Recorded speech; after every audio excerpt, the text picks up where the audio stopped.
And we're live. Hello, everybody. I hope everybody is filling out that poll. I know there's some tough questions. There's 4 really tough options on there, so choose wisely. So welcome, everybody. Hiram, Ida, Frank, always wanting more silver, Joey, Blues Coins, Shannon. Hello. Welcome. Thanks for choosing us to spend your Monday night with. Actually, I chose Paula just a second ago. Did you? Yay! Yeah. Yay! Well, it's the least popular Paula. It's at 9%. So I think I'm gonna win. Yeah, it's looking like that. I know. So it was just something we've talked about. It was Michael Kittle's idea for us to play around with this poll option. In that we may play around with it a little bit more tonight. In the future, what we'll probably do is maybe show you a coin and give you some options for you to guess what you think that coin is, or whatever. We'll think of some fun stuff. But I just wanted to try it and play with the poll option. So I'm going to close the poll out now. So I hope everybody voted. So that's what So it doesn't show now. Anyway. I don't know how that works where it shows the end result, but I guess it does when you there it is. Now, see, it says, can you see it in the chat? Yep. I can see it. Yeah. Cool. So look at Paula won 54%. In a very close second was Paula coming in at 36%. And then third place goes to Paula at 9%. And sorry, Paula, you didn't get any votes. 0%. I demand a recount. Thanks, Joey. Anyway, it was I just wanted to test it out and see how it worked out. So thanks for indulging me with that, you guys. That was fun. So welcome to the Monday Night Live Coin Q&A. I am your host tonight, Paula Bloom. We're going to go around and let all these 4 panel members introduce themselves, because we have 4 on tonight. And then I think we're just going to kind of have fun with you guys tonight. We didn't have a whole lot of emails to show you this week. So we have some ideas of things to talk about, and we're going to kind of interact with you guys and take some questions in chat. Please don't ask us anything about a specific coin, because without photos, we can't. It's very difficult to answer. But if you want to think of some things, if you put the @ symbol and then tag one of our names, even Live Coin Q&A at Live Coin Q&A, it'll tag us in the chat and we'll see the question pop up easier that way. So, all right. Okay. Practice our stream skills here. There we go. That's right. So, Jeff, you want to introduce yourself? Sure. My name is Jeff Stanley, and I have my own YouTube channel that has gone neglected for a little while, and then I also collect coins. So that's my my big thing is my 2 series I've been hitting really hard here lately have been Indian Head Cents and Jefferson Nickels always. But I've also been hitting, completing my America the Beautiful quarter sets. And I do love to build sets, but probably the second thing I like to do the most is pick varieties. All right. Thanks, Jeff. Adam. Hello, everyone. Good evening. My name's Adam. I enjoy cherry picking varieties out of rolls and on eBay and at coin shows. And I also like the Franklin $50 series. I like the Bugs Bunny varieties and pretty much all varieties. I like all kinds of denominations and stuff, but that's really kind of what I'm working on right now is Lincoln cents and Franklin $50. Awesome. And then we got this guy here. Hey. Yeah. Then there's this guy. Well, what can I say? I'm speechless. I'm glad to be on this group as we head into the holidays. I get really excited for the hobby and everything that will come right at you. I know a lot of people take the summer off to do vacation stuff. I know I was one of those people. But I'm really, really, really ready to go back into it full force. I've kind of taken a backseat on a lot of my purchases, and I made a few purchases on good old GC last night. So it felt good to be back on the saddle. In case you're wondering, I've been focusing on a really nice Mid-State 61 NGC piece dollar set by date, and I'm about 80% done with all the toughest dates out of the way. Thank God. So, yeah, that's my passion. Oh, wow. US type points. That's my thing now. Awesome. And yes, I do have the 34S. Hey, Sean, how big is that saddle that you're getting back on? That's the only thing I want to know. It's right good size. You know, whatever a 42 waist is, that's how big my saddle is. 42 waist, 28 inseam. I have very short legs. Do you really? Yeah. 32 for me. A long body and like. Yeah, I have a long torso. It's the Filipino in me. If you guys don't know me, I'm half Filipino, so I've been blessed with the short leg syndrome. Anyway, I'm having way too much fun. I'm Paula. So am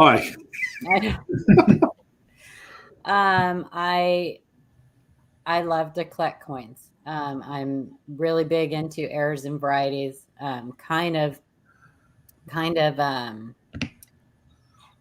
head first into errors right now. I'm really studying them. They fascinate me. It doesn't matter what denomination. It doesn't even have to be on a real coin. And I hang out in the Facebook groups a lot, trying to pass on any information that I learn. And I love hanging out with these guys on Mondays and all of you. And this is super fun. So thanks again for hanging out with us tonight and choosing us. Make sure you hit that like and subscribe button. We are coming up on 1 year, guys. We are coming up on this channel. Now, the Q&A has been going for about 3 years. But we started this channel on the 5th of September will be our 1 year. So can you believe it's already been a year? I thought we already passed the year, but feels like 10. Yeah. Well, we've been doing it longer, but for this channel, it's been 1 year. So. Well, let's think about all of the different achievements that we've done in the last year. Well, we hit 1,000 subs. You know, we've put out some really awesome content, and we've come across a lot of really cool coins, a lot of new discoveries. Yeah. Some epic 69S double dies and all this other stuff. Under a bed. Yeah. We've had some coins written up in Coin World, and not ours, our viewers. Yeah. And we help get you there, so that way you don't have to.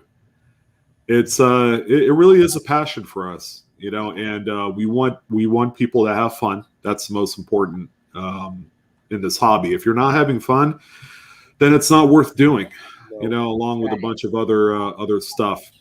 So yeah, Ida made a great point. We had a great guest a few weeks ago, or a month ago, or whenever. Was that a month ago already? Had a couple, yeah. Joe and our 1969S double die. Yeah, And we're working on some more. We're trying to get some more guests. Yeah, absolutely. We have some pretty cool things that we're working on for the future for you guys. So stay tuned. Make sure you're subscribed in year 2, because if you're not, you're going to be missing out huge. Yeah. I feel like there's going to be a lot of stuff going on, and the good old cog is working. It's working toward there. So hard work is starting to pay off, I think. Absolutamento. Yeah.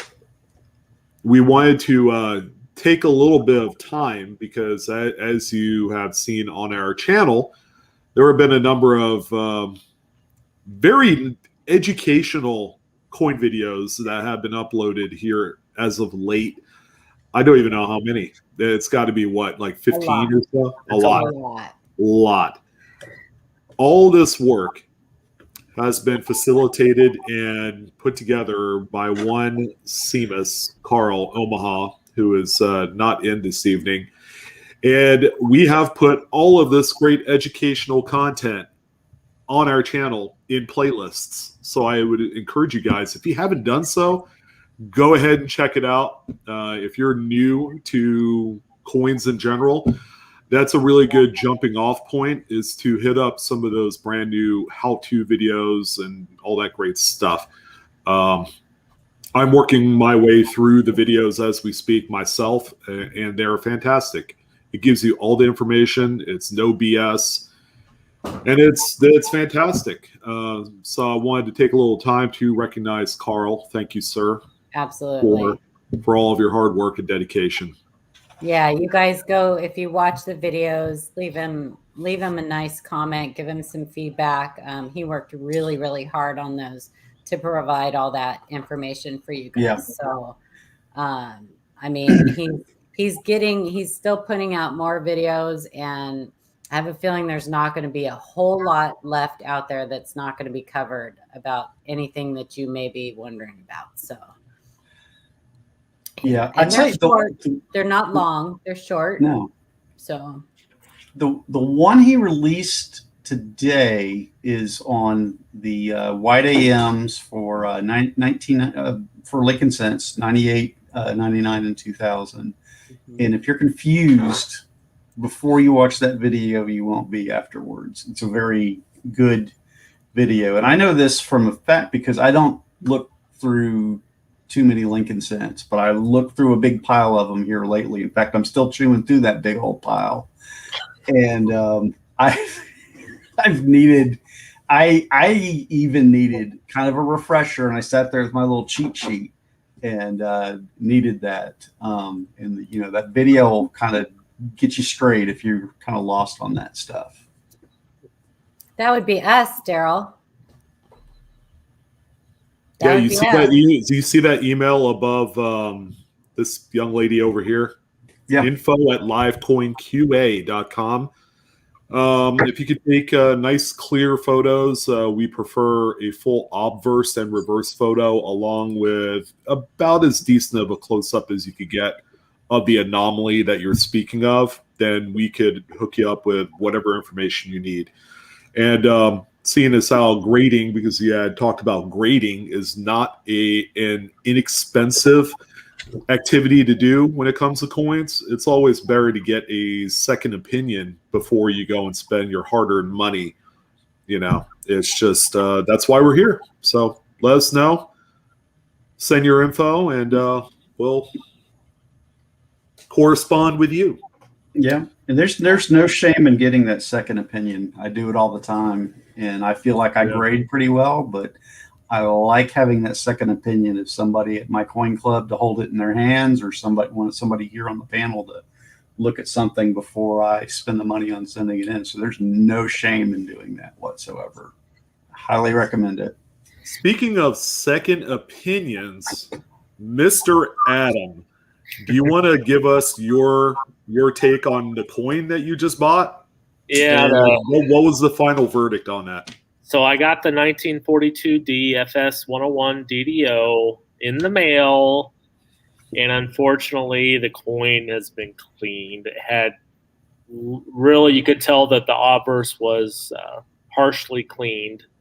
It had mint luster, but I don't think that it's even going to be a mint state coin. It's going to probably be an AU details, which would maybe be worth $200 at most. So I would have been out $160. So I am returning the coin. I reached out.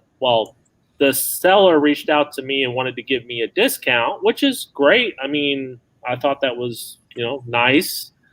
But he only wanted to give me $40, and I said it's not really even worth that, to be honest. So I'm returning the coin. Yeah. On it. Pineapple red. It's pineapple. Come on. You rub a little dirt on it? Yeah. Might. Yeah, retone it. Put in an old Library of Coins album before. I mean, give it 10 years, it's probably going to be worth double. But still, I just, it's a problem. It's a problem coin. It might be worth double, but this is a good lesson for everyone. When you go and buy on eBay, sometimes the photos come out a little bit different than what you anticipate. But when you buy these coins and you decide to make an extra concession because it's a nice variety or it's a key date, and the seller says, oh, okay, I'll give you a certain amount of money off to kind of soften the blow a little bit. And you have to make that decision. Is it really worth it, even with a $40 discount, to keep the coin? Because at the end of the day, because I know Adam, like the back of my hand, he's going to try and grade this thing and then sell it in the hopes of making money. That's what he does. He's a flipper. But when you introduce a problem coin, regardless of what it is to the market, you are going to have some sort of difficulty try to sell it, because it is indeed a problem coin. Yep. So that's based off of personal testimony as well. I've gotten coins that were whizzed and they look fantastic. Can't believe I'm saying that. But it's hard to get rid of, once you have it and you know what's on it and what it is. It's more than likely the amount of money that he's saving with a discount wouldn't be worth it at the end. Yeah. And there's a time factor. Yeah, the coin might sell sometime later down the road, but it might take 6 months. At that point, a cleaned, nice variety is really an acquired taste for someone that just wants the variety. Just wants the variety, exactly. Yeah. They want to fill a hole in their variety set or something like that. So. Yeah. Yeah, pictures can be really tricky.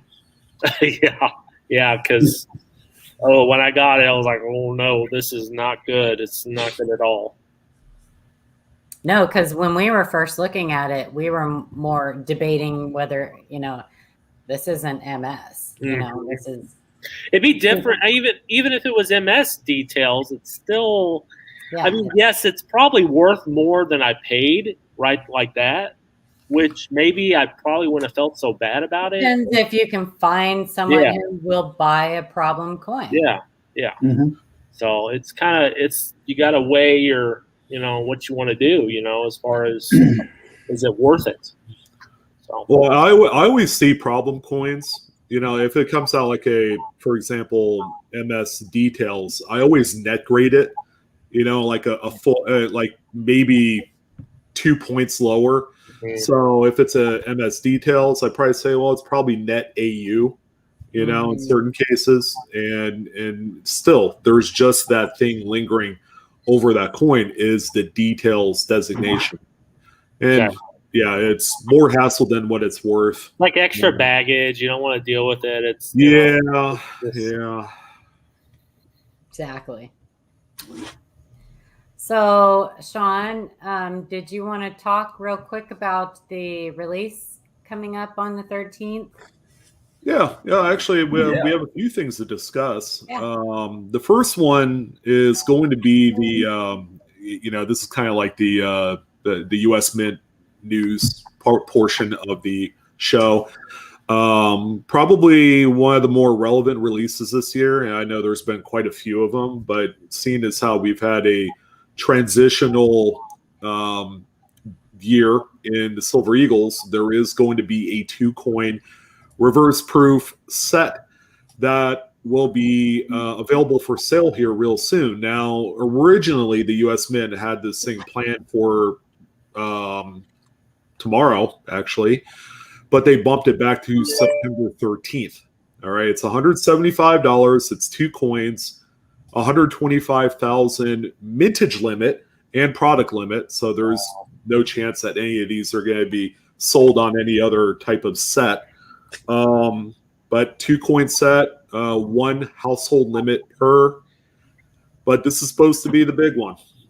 I don't know. We'll see. Everybody's talking this setup like it's the second coming of, the 30th anniversary set. I don't know if you guys remember that, but that thing was insane a number of years ago. I think this will be a set to get, definitely. I think it's kind of a, it's going to be a tough set to get too, I think. Yeah. It's already showing pretty hefty secondary market action, even in spite of the fact that it hasn't even gone on sale yet. I think I've seen sales between 500 and 550 right now for this 2-coin set. Just put that in perspective. It hasn't even been made available for sale yet. So, Okay, You're Eric. going to have one shipped to your mom's house, one shipped to your brother's house, one shipped to your dad's house. Absolutely. Yeah, line it up with all of your relatives and your best friends. And I've had people that have commented on some of my videos saying, oh, yeah, I ordered like 30 of them, and I used like a business address for one and this and that and the other. And I was like, man, you little weasel. Think about that. It's 500 a pop. 1,000, 1,500, 2,000. Well, it adds up quick. Yeah, what's that age-old adage? You got to spend money to make money, and that is exactly what. And it couldn't have come at a better time, the holidays and all that, and I swear they're doing this on purpose, making all this stuff come out on the holidays and stuff. I think that's what they're doing. Yeah. I mean, they'll have this, and they'll have the limited edition proof set. And I think that's in like November. I've always avoided those sets because they plummet in value like 2 months after. I am just so curious about that set. This year it's different. It's a game changer. We don't have 5 ATB quarters anymore, and we have they usually put the Silver Eagle proofs in them, and then now we have a transitional year, so that I think they're going to put 2 Silver Eagles in there. Lucky Duck, I think that shipping, those will ship like they're normal releases. They're not pre-sales, so they'll ship just like my ASE that I got, the S proof shipped a couple days after. I do want to say something. I ordered the silver proof Eagles, and mine are still on back order, and I have not received them yet. They sent me an email saying they weren't going to be able to fulfill the order, and then they changed their mind 2 days later and said, oh, we made a mistake. We're going to go ahead and send them anyway. But see, they still haven't sent them to me, so I'm kind of curious. I'm like, are you just stringing me along or what? Well, so I was on the enrollment for this one, so I didn't have to fart around with it. But I have also heard of people who were on the enrollment getting their orders canceled for these. Wow. Yeah. Oh, goodness. So I don't know. I'm not sure if it has something. Is it something with the blanks? I'm not sure if it has something to do with the limited edition set that's coming out. Oh. I feel like the U.S. Mint is log jamming all sorts of stuff toward the end of the year, and I know we just had the order period for all the Morgans and Peace. Yeah, but those are going to be dropping the end of October and into November. So it just makes you wonder if they're going to have issues with it and they're not going to be able to fulfill every order. I don't know. I'm concerned. Yeah, I don't know, man. That is certainly up in the air, and this is so. I'd like to say it's uncharacteristically the Mint, where they just log jam all this stuff in a 2-month period. Maybe a pre-sale is not the right thing for them to do if they can't manage all the other stuff. So I don't know. That's my thoughts on the matter. It's going to be a huge headache if that happens because you got all these people buying the pre-sale on eBay. Yeah. Oh yeah. I have a feeling that happens, it's going to be a mess. And then the whole debit card issue, if you use the debit card and you don't have the money and to cover it when they decide to pull it all out at the same time, it's going to be a huge mess. That's the other thing is that you might see some of those those Morgans come back online. Yeah. For sale. We've talked about that before. When they making do the billing. sure that you have that reminder button clicked because some of those might. I'm more worried about the people that actually bought them on eBay. Yes, I think that is going to be an issue if that happens, because then they're going to be like, I can't fulfill your order. The transaction didn't go through or whatever. And then these people are like, well, I spent all this money. I need my money back. And they're going to be fighting the seller to get your money back. Good luck, because eBay isn't going to guarantee it. Yeah, and the big one, the Morgan CC, has been selling for around $500. Yeah. People Think about that. are able to order up to 10. Can you imagine to all 10 of your orders that you sold on eBay? $5,000. Good luck. Yeah, that's $5,000 that you would probably already spent from that pre-order period. You know, if you sold them on eBay, it's really problematic. I was really never for selling this on eBay that way. That's why I didn't put any up. I was like, I'm gonna wait till I get it in hand, and then I'll see about doing that. But exactly. I did that with the last two things I sold. I didn't go with the pre-sale thing or anything like that. When they got here, they went out. So actually, the last three things. I think I sold my Eagle last year, and I waited until I got the shipping confirmation. It was almost here. See, then it went up. I invoiced the day they came to my door. Is the day I sent the invoices out, and then they got shipped right away. So I mean, even with shipping confirmation, not only do I not trust the mint, but I also don't trust the post office. Oh yeah, they've been messing up right and left. So but I'm gonna keep this. I'm gonna keep this one though. That's a sharp looking set.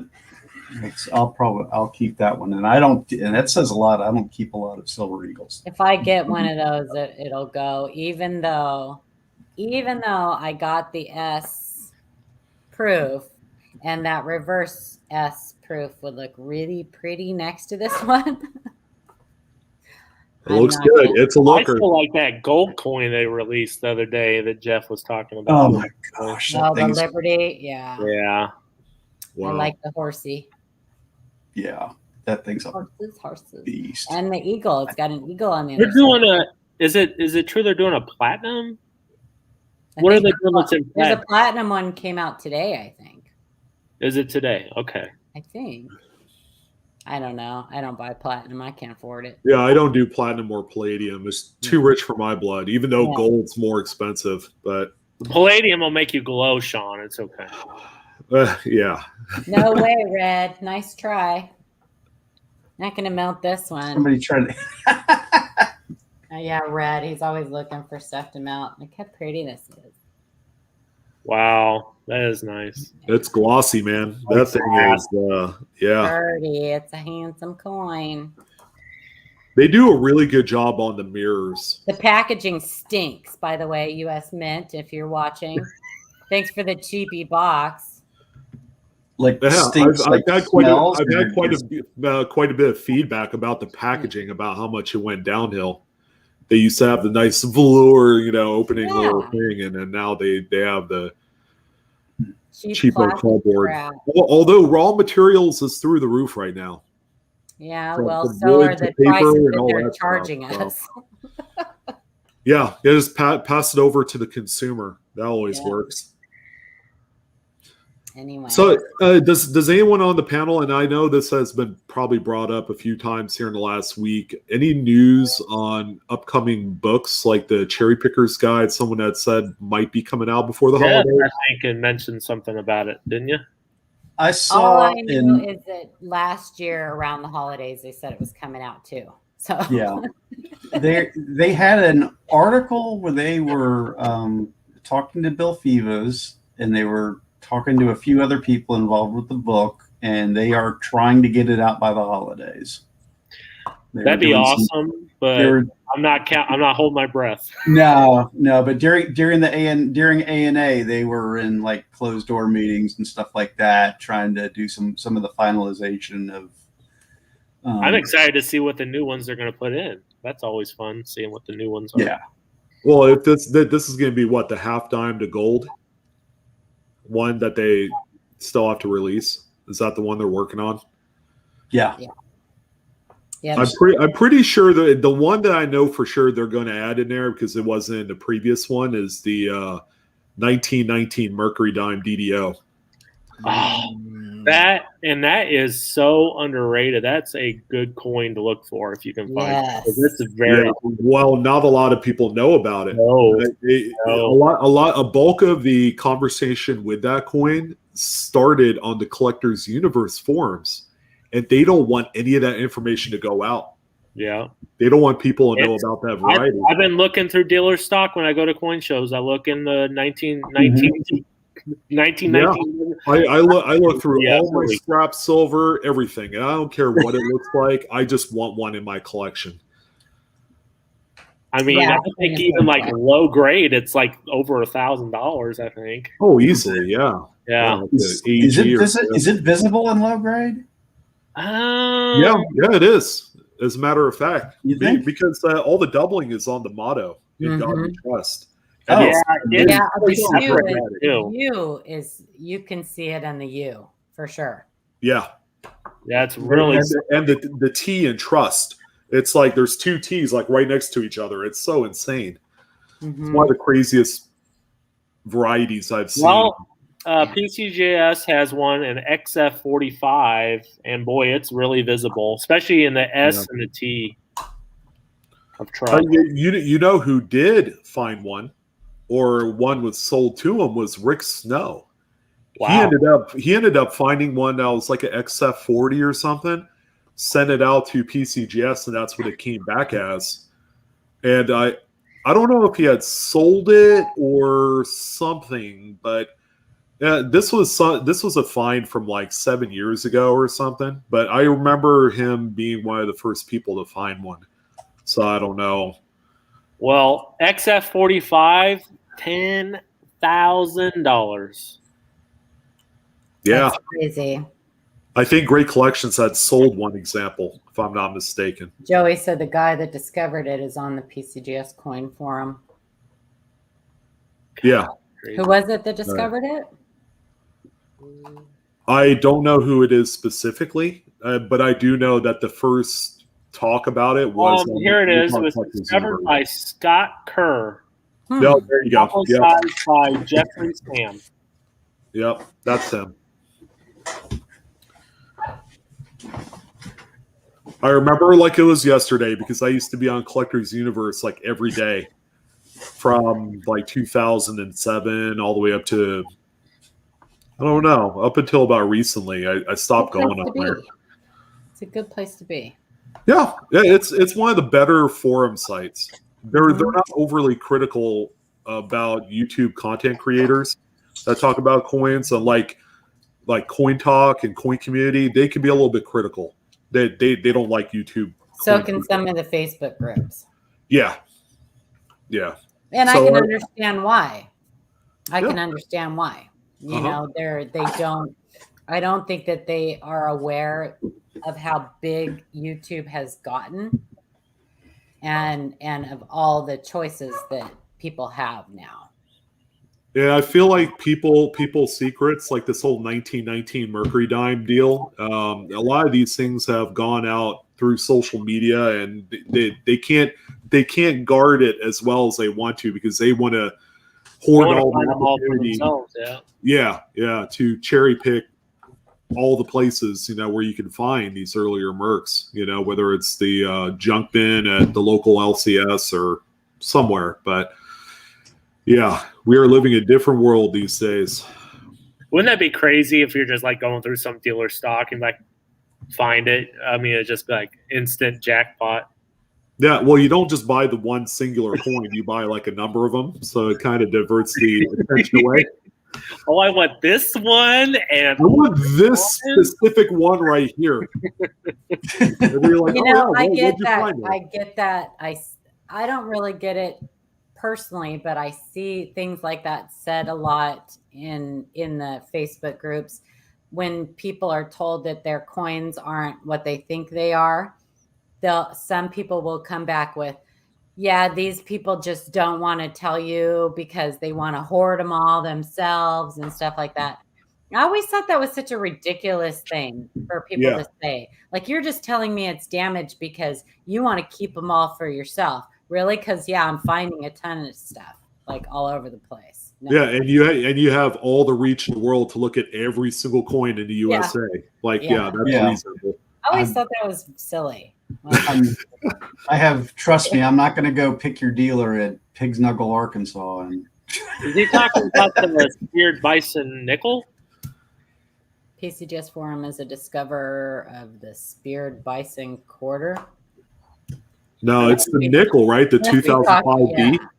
Yeah. I must be talking about the nickel. Hey, Chad, how's it going? Thanks for coming. Thanks for having us do sponsor spotlight yesterday. That was fun. That was fun. I enjoyed myself. These guys made me have a meeting, so I couldn't stay the whole time. Sorry. Just blame us, why don't you? But I appreciate that. That was fun. If you guys don't know do we have a book giveaway tonight? Is it Amanda's book? That one that we're giving away? I think we're doing Amanda's for our 1 year. Okay. The Monday was it Labor, or were you doing the Labor Day? Well, for Labor Day weekend or whenever that show is, which is... You're going to do the Mega, right? Yeah, I'm going to do the Mega Red on that one. Okay. So, brand new copy, 2021 Mega Red. Amanda's not here tonight, but I mean, we can do that. I'll show. I'll pull mine out. Where did I put it? Oh, duh, it's right here, so they can see what they're going to get. Do we have a question for tonight, or? Yeah, we have a couple emails, right? Did you want to look at the emails first? Oh, no, like a question for the trivia question for. You want to wait on it? Do we want to do it last, or? Yeah, we'll do it at the end of the stream, but he was asking if there was a question set up for the audience. Yeah, we'll let you choose a question tonight. How's that? Okay. I have one, but I think it's a hard enough question that I think it deserves an open book. Open book? Oh. So would you rather deliver that question right now so our audience has time to kind of research it? And then then it's going to be who types fastest. Who types fastest, yeah. Good point. It could be tricky. It could be deceptively tricky. Oh. Yeah, well. I mean, don't tell me. Can you put it in the private chat so we can see what it is? Yeah, I'll put it in there. And if that's not it, I will try to think of something else while I'm showing pictures. Right, Joey? It's a huge book, but I'm telling you. That's an expensive book, too, isn't it? They are expensive. Yeah, they are pricey. And they're boring. It's not like a Joe Cronin book with all pretty pictures and fun to read. It's not a pop-up book with all the jokes. Not a pop-up book. It's for the serious collector. There is information in there that you will probably go, I have never heard of that before. So, I mean, I read about 5 pages, and that's about all my brain can take because there's so much information in there. I probably will never get through that book. I'm not even a quarter of the way through yet. And I've been reading it for well over a year. Yeah, Jeff, that is tricky. I gotta look. Yeah. It's a very loaded question. Oh yeah, I saw that you did that. What do y'all think of it? Like face value? Somebody can get it? Yeah, face value. I'm just add that another part to the equation to it. Oh, yeah, Jesus. I think it's I think it's good. I mean, you're gonna tell them like all the. Well, anyway, yeah, I think it'd be a good one. All right. Do you want me to do it ahead, or should I wait? We're not doing it right now. All right, we'll have to wait. Yeah, they have to wait. Okay. What if nobody gets it? I think whoever gets it closest. Whoever's closest without going over. You know, kind of like Bob Marker, Price is Right. price. Yeah, I would be. Yeah. I would be really. I mean, you never know. Our viewers have surprised us in the past. That's true. That's Yeah. true. Yeah, there's a little bit of That's there's a tiny little bit of math to it. Okay. And some of them have been with us for a long, long time and have learned a ton. I mean, we've watched some of these people go from like brand new collectors to like I see them on other streams and on Facebook answering questions. So Okay. yeah. It's like a proud mama moment. Yeah. Anyway. All right. So what do we want to look at the couple coins that we had? Yeah. And then we'll start let me get some pictures queued up here. Interest question. I have a book that doesn't show the mintage on 1933 S. What denomination, Amanda? And I'll tell you guys also, there's not a whole lot of information that you can't find on YouTube if you know the terms to type in the search. Hey, there's an underrated coin, the 1933S Walking Liberty half dollar. It's kind of a very obscure date, actually. Well, I don't think that's what Amanda's alluding to, but it's fun to just wonder. My daughter-in-law just brought me tacos. So I'm going to mute myself. Tacos. Crunch, crunch, crunch. Crunch, crunch.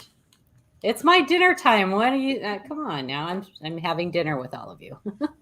Okay. Oh, I'm glad you're breaking bread with us. All right, I'll go ahead and read this one from, I so want to say Tennessee Dave, but that's not how it is. Dave, Tennessee. Sorry, I was in a rush. I am more than happy to take more this week if it helps. And he's alluding to photos.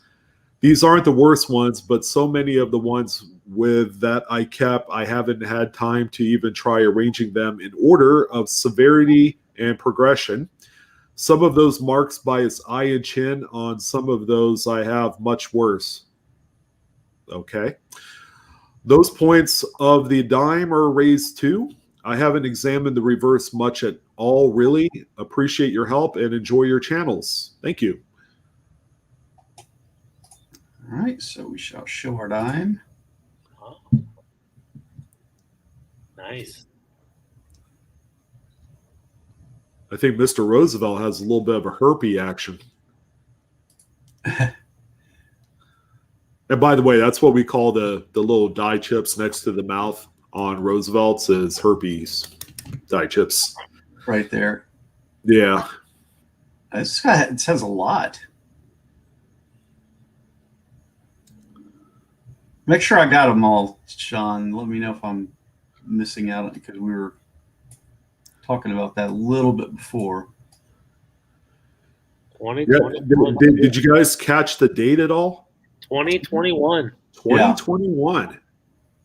Gosh. And we're already tearing up the dies. Is this the one with the dye break in the hair as well, or this is just the mouth one? That one's got a little bit up in the hair. Were there a couple of them? Yeah. Yeah. Okay, there's a couple side by sides. I hope I didn't miss some of the pictures. Okay, there's some more. Okay. Yeah, Dave had sent another email with all of the obverse pictures because at the time I didn't know what date they were, but wow, Yeah. 2021s. Yeah, that's what these are. Philadelphia. Gosh. You know, look at the rim. It's even got a little thing over there. Yeah, a little rim cut action. Yeah. I'd take a really close look at that and see if that's a raised piece on the rim. You might have a little minor rim cut. Is there one on the tip of his nose too? Did you see one? I thought I saw one on the tip of his nose too. Is there one on the right there? There's one right there. It looks like a booger. Okay. Adam gets excited. It's almost as if Roosevelt was like eating a bowl of chili and then he sneezed.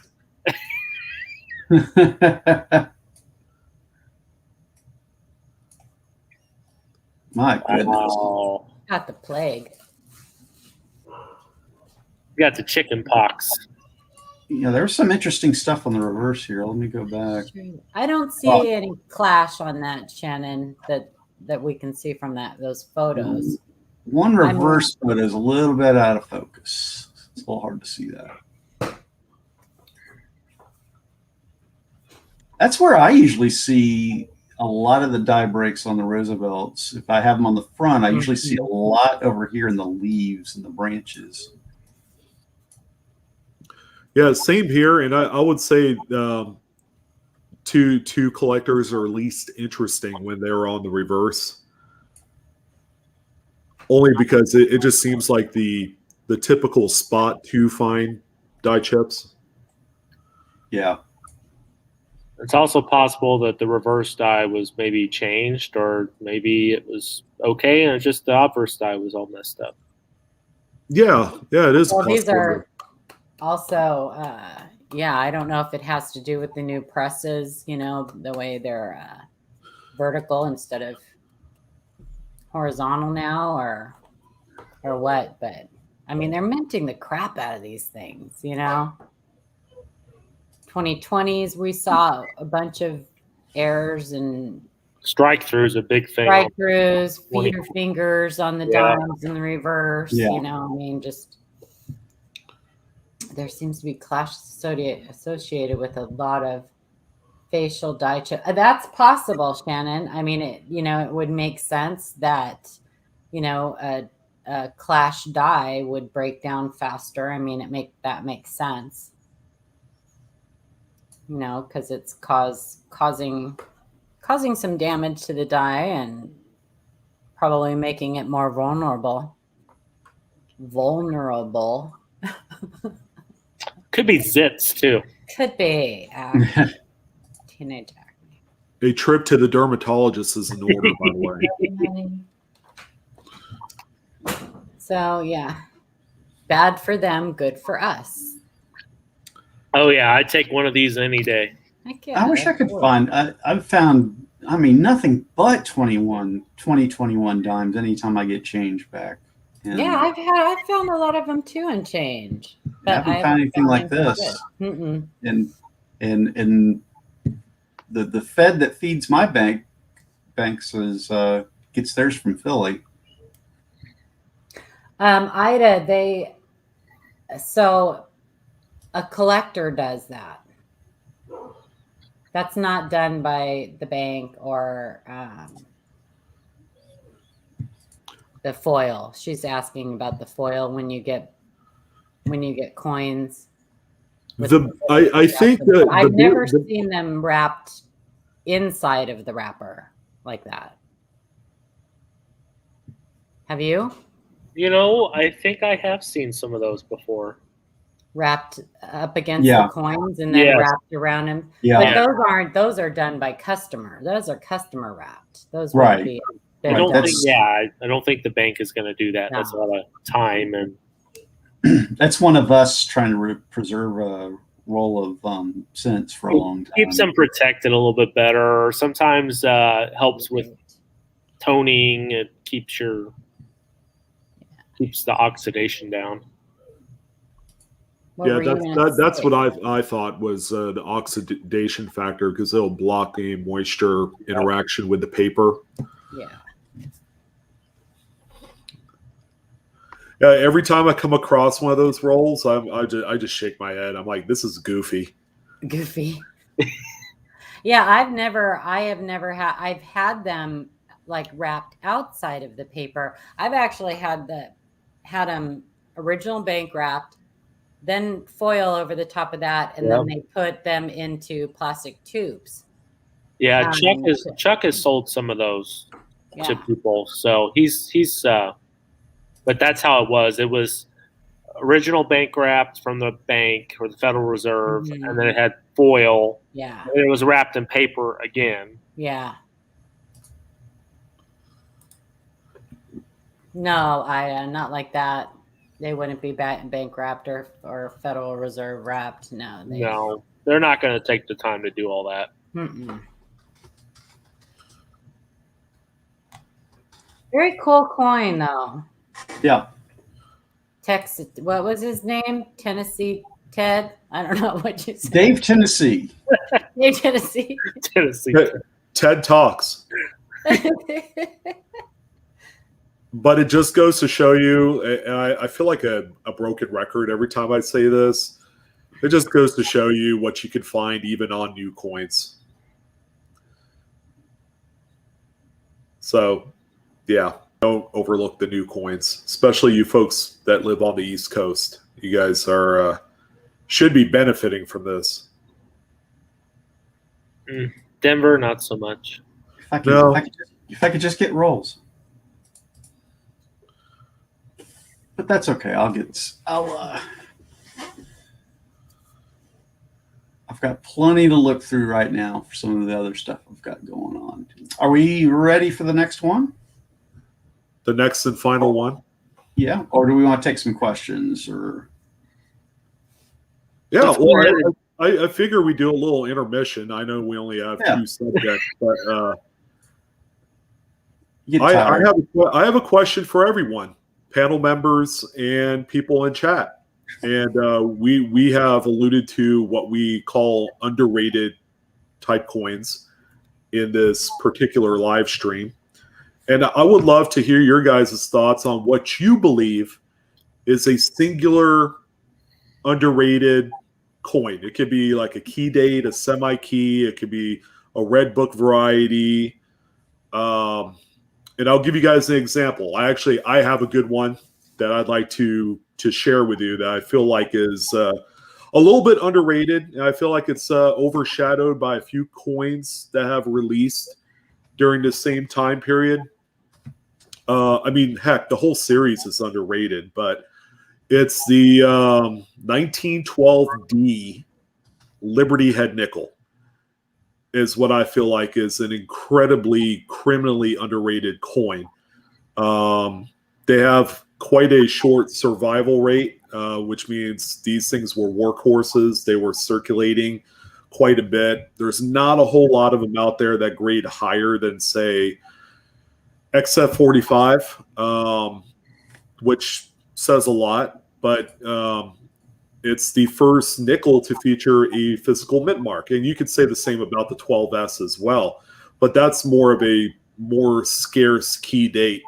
And it's the 12D is certainly overshadowed by not only the 12S, but the 1913 Liberty Head Nickel, which there were only 5 in existence, kind of overshadowed by that as well. But also the first inaugural release of the Buffalo Nickel, the Type 1s, Type 2s, PDSs, those were quite popular. I know the Type 1s were hoarded quite a bit, but yeah, people began to forget about the good old 12D Liberty Head Nickel. So that's my underrated coin that, I wanted to talk about. I wish I owned a much nicer example, but they get pretty pricey. Like a Mint State 64, 65. Yeah. Well, I can go next. This is always a hard question for me because I collect like Ken always said, just collect one of everything. So, my collection makes no sense at all. I collect when I see something I like, I collect it. But one thing I did see recently that I saw come up in an auction, Coin Cruise auction, was the 94 SMS nickel. I think that the 94 and the 97 SMS nickels that you can only get, the 94 comes in which I didn't know. I didn't know it was actually the bill in it was actually done in 1993. So it's considered like a 1993 set, but the nickel is 1994. Yeah, it's the Thomas Jefferson set with the commemorative. The coin and currency set. Yep. The 94 SMS comes in that. I actually have them. I'll show you. And then the 97 comes in. What is the name of that set? It's the Botanical Gardens Botanical coin and Gardens. currency set. Yeah. I wish I would have bought one of them a long time ago. This is the 94. And these are special strikes. So that's what the SP is, or specimen. You can either one work, special strike, specimen strike. And for those of you that think that SMS nickels don't get graded full steps, there you go. That's an impressive coin. There's not a whole lot. I did an eBay search for both the 94 and 97. Man, there's not a lot on there. Yeah, and they're underrated. And people, so I have actually looked for the sets themselves. I really wanted that one that the person that won the one on Coin Crew yesterday stole it. I'm just going to put it out there. Well, which one was it? The Thomas Jefferson or the? It was the 94. It was the Jefferson. Okay, indulge me. How much did it go for? $70, I think. What? Yeah. That hurts my heart a little bit. Yeah. So I've actually looked for the sets. Oh man. They don't come up very often. And the graded coins are not cheap. But I think that they're underrated. I mean, I'm not a nickel person, but there are certain things like the 98, 99S close AMs, right? Yeah, regardless, there's not a whole lot of listings for either the 94 or 97 nickels and their respective sets. I mean, you could, if you wanted to, you had a few $1,000s, you could buy out everything that's on eBay and completely create artificial scarcity if you wanted to. I know some people are not for that, but that's how little amount of inventory is available right now of both of those. Ant, I would love to see a picture of that. Ant said he recently got the 94 set with the nickel having a strike through. I would love to see that. Would be awesome. I would love to see that. That would be huge. I'll tell you something that's unusual is to find them still in the sets and for both the obverse and the reverse to be a blast white color. The reverse on all of them is always like a gold tone. The ones I see from the set from storing them in the set for so long. I love my coins blast white. I'm not big into toning. I have seen a few that I've been like, oh, that's beautiful. But for the most part, I like my coins blast white. And that was one of the reasons Shay actually picked up I think it was the 97 for me at a coin show. But that was one of the reasons why I got the ones I got was because they were that blast white. Because, without them to find them without any kind of toning is really hard. Love you. Love you, honey. Bye. Bye. Love you too. They won't go away. Real quick before They anyone won't else. go away. I can't get rid of them. I know, right? Kids these days. I wanted to address Papa Giorgio's question about the coin shortage. I think I can, shed a little bit more light on this. It's twofold. The reason why that appears that there's a coin shortage is that it's not a supply issue at all. It's a distribution issue.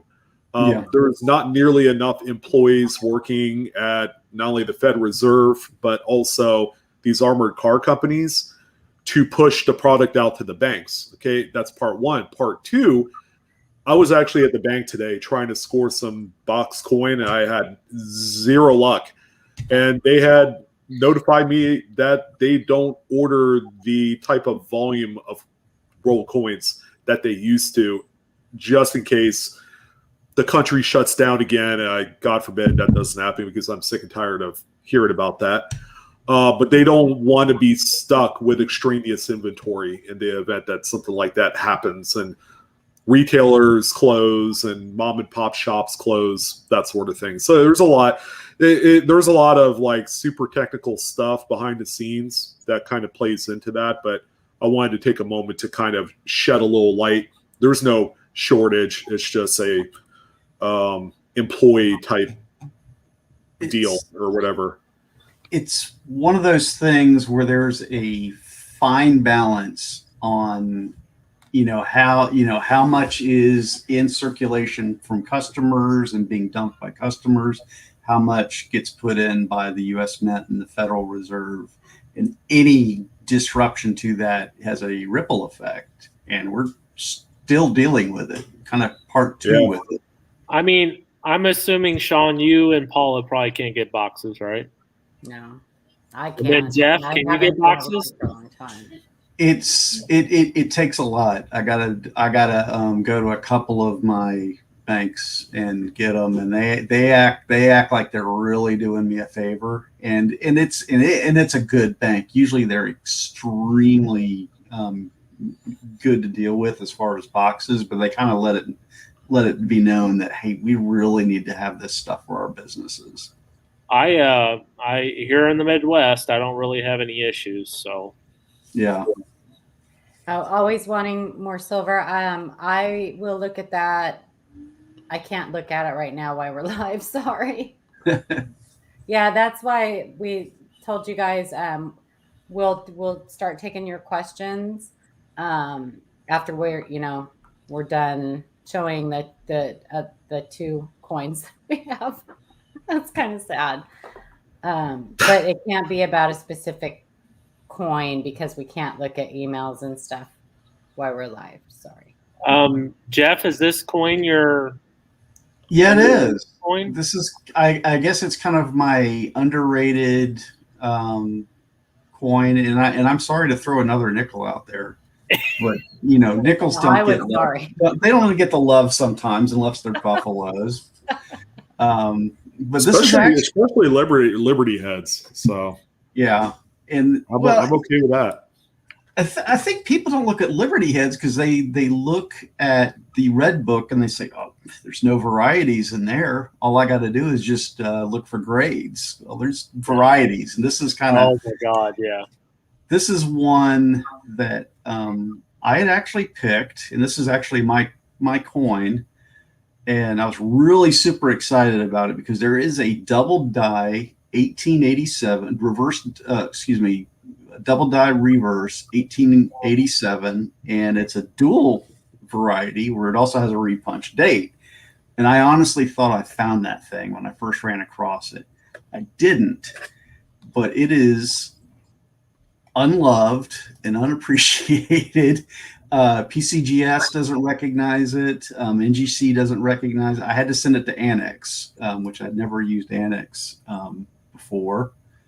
And it's just kind of show you what the variety looks like. This wonderful notching. And can y'all see that? Or yes. Oh, the coin, or I can see the full obverse of the coin is what I'm seeing right now. Oh wait, here we go. I had two windows open. There we go. It has this wonderful notching on all the letters and separation. Wow. Yeah, there's no mistaking that. That is a DDR for sure.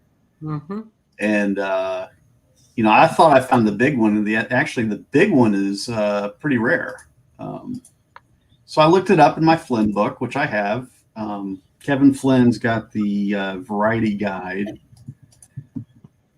Here's another view of some of it. And I mean, it's extremely pronounced. And I'll show you the repunch date.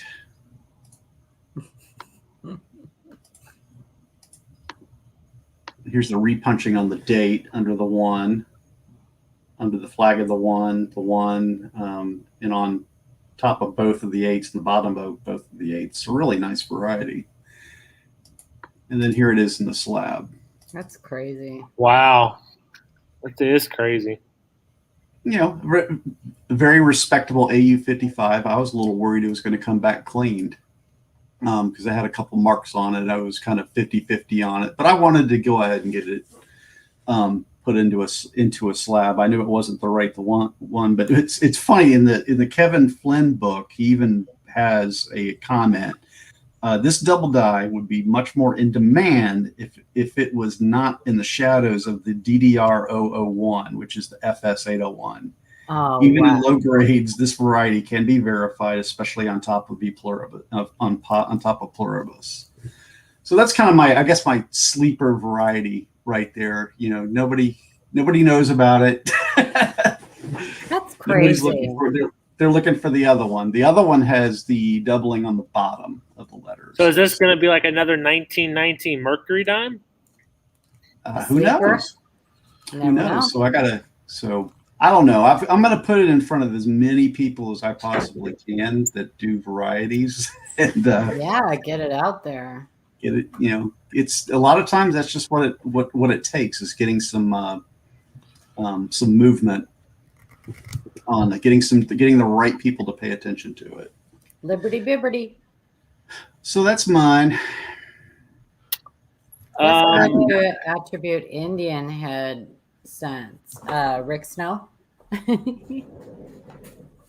So the reason why major grading companies don't recognize some of the varieties is because there's so many that PCGS and NGC they wouldn't have time to mess with it.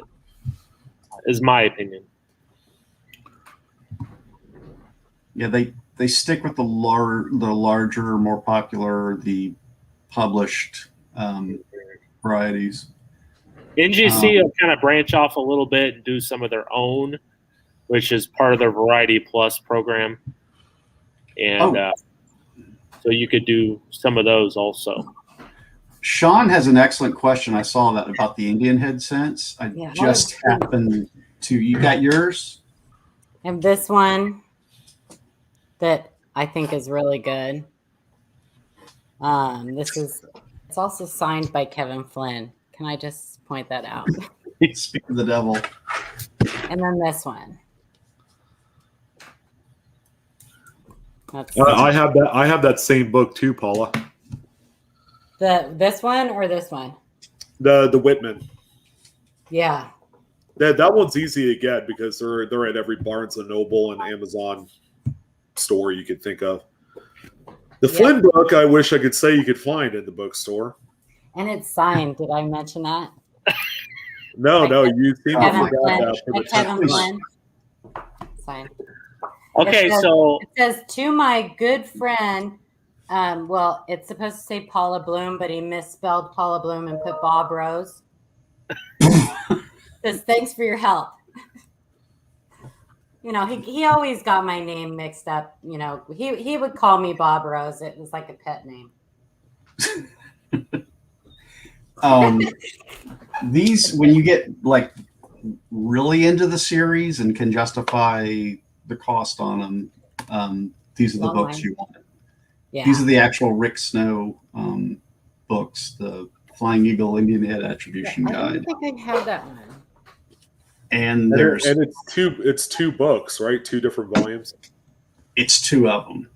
Oh yeah, I don't have that one. So they're a little expensive, but if you are spending a lot of time looking at Indian head sense, all it takes is just finding one, and you can pay for the set.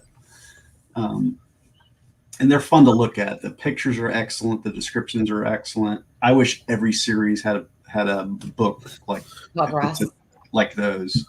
I have a variety. It's signed by Bob Ross. Yeah, it wasn't Bob Ross.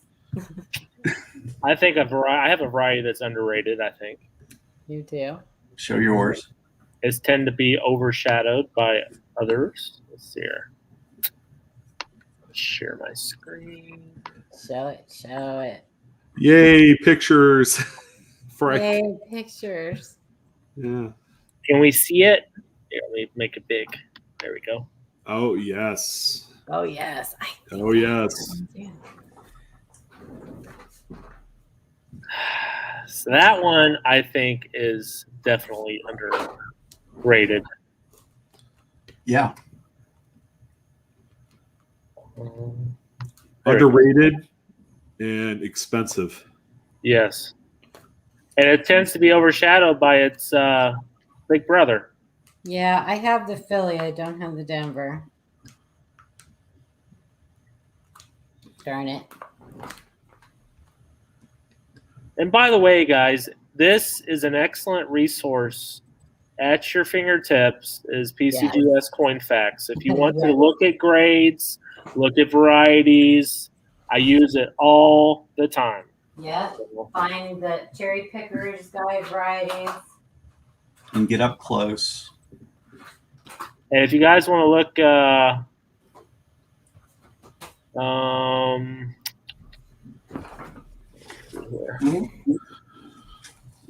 oh, my Lanta.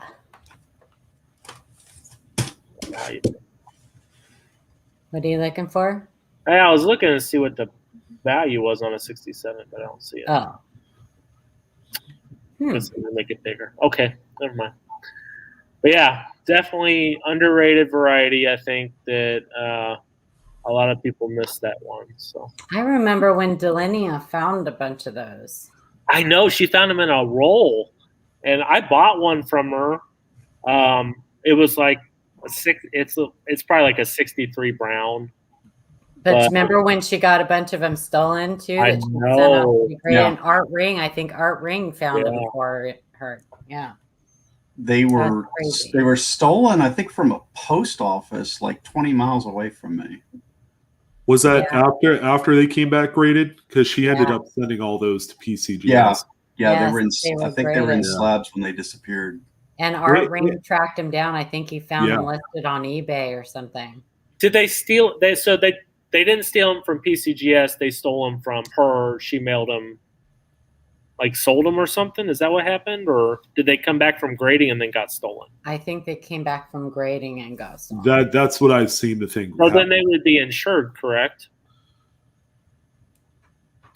If they didn't find them.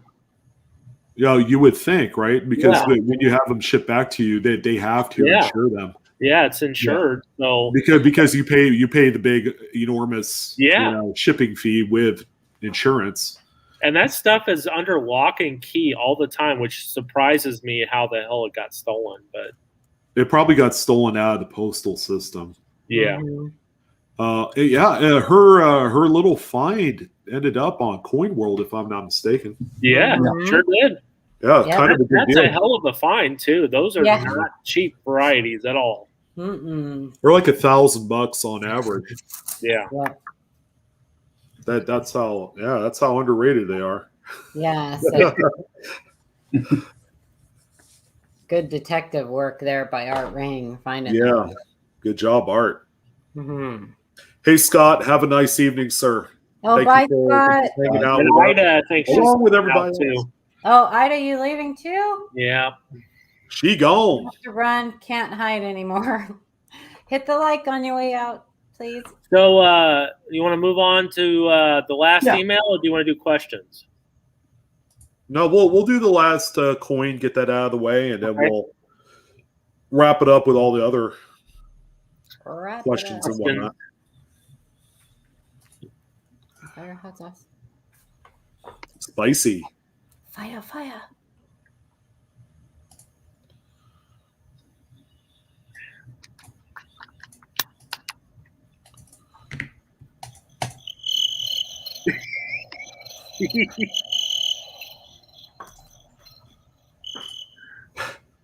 Cool you jets. Who that? Who did that? That's annoying. So close to Halloween, and we have crickets and owls. Sounds like my backyard. I'll read this one from David Oakley. Hello, all panel members. I received this coin and some change recently.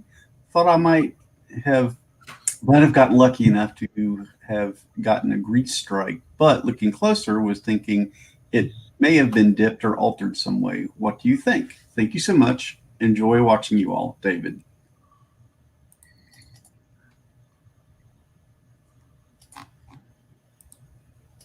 Come on, advance.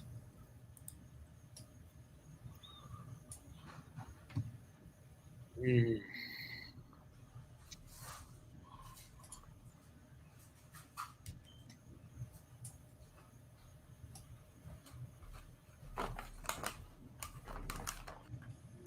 Ew.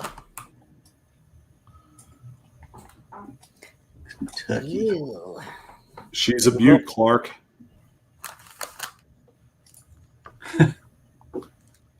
My thought is some sort of acid.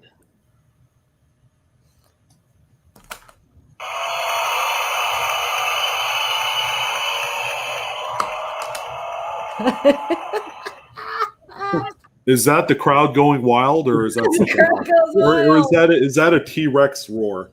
That was That'd be a applause. tiny It's T-Rex. supposed to be applause. Yeah. I don't know, whatever. Paula, you're funny. I like you.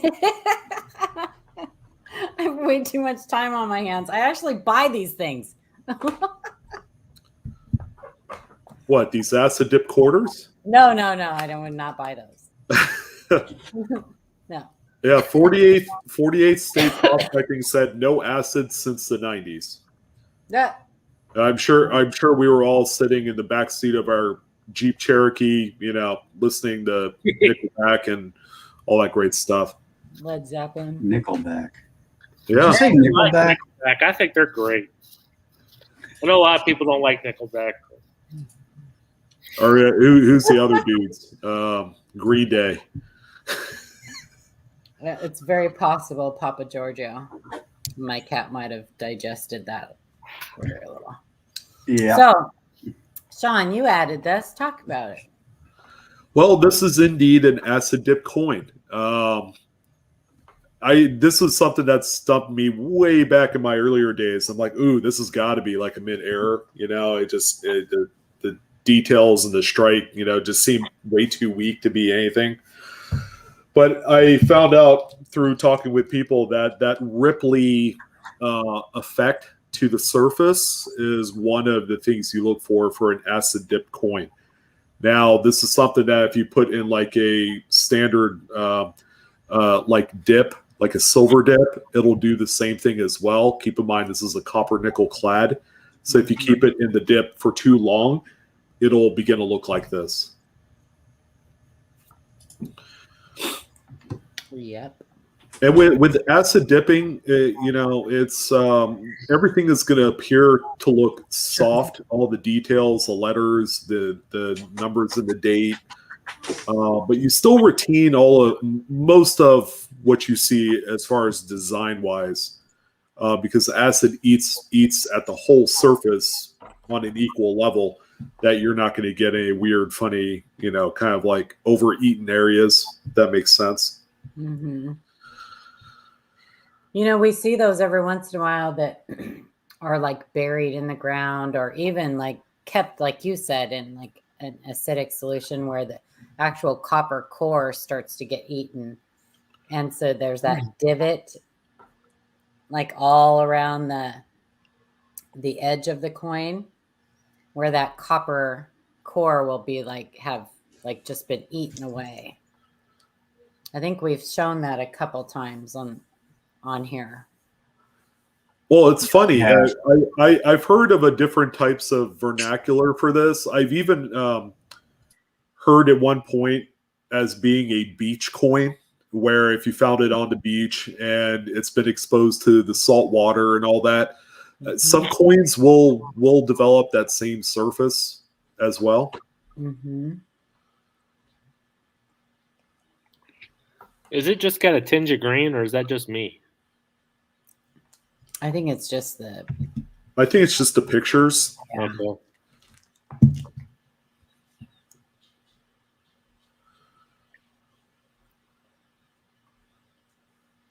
But yeah, that's your standard acid dipped environmental corroded coin right there. Yeah, that pitting and stuff is kind of a dead giveaway for them. Yeah. And especially if it's all over the coin too, even on the reeds, that's a huge sign that's what you got there. Yeah. Like this one right here, you can see, you can see, almost feel the erosion on that thing. Oh yeah, Smell it. I can smell it. You could smell it from a mile away. Smell it. So this is a coin that you guys will undoubtedly come across at one point or another. Maybe not a quarter, maybe a dime, maybe a Lincoln cent, maybe whatever, that has been either soaked in lemon juice or something acidic, or was buried in the ground and dug up, and Or somebody threw it in their Coke. Yeah. Yeah. There's a common term for it all. It's called damage. All right. Well, I see a good question that we could discuss from 48 state prospecting. You are not sorry that you changed the subject. Looks like. Oh. Well, I'll let somebody else. You guys can answer that. It's hard to answer questions about values of a coin without seeing the coin and knowing the grade. And Well, I think is this being sold at a local coin shop, 48 state, or do you own this right now?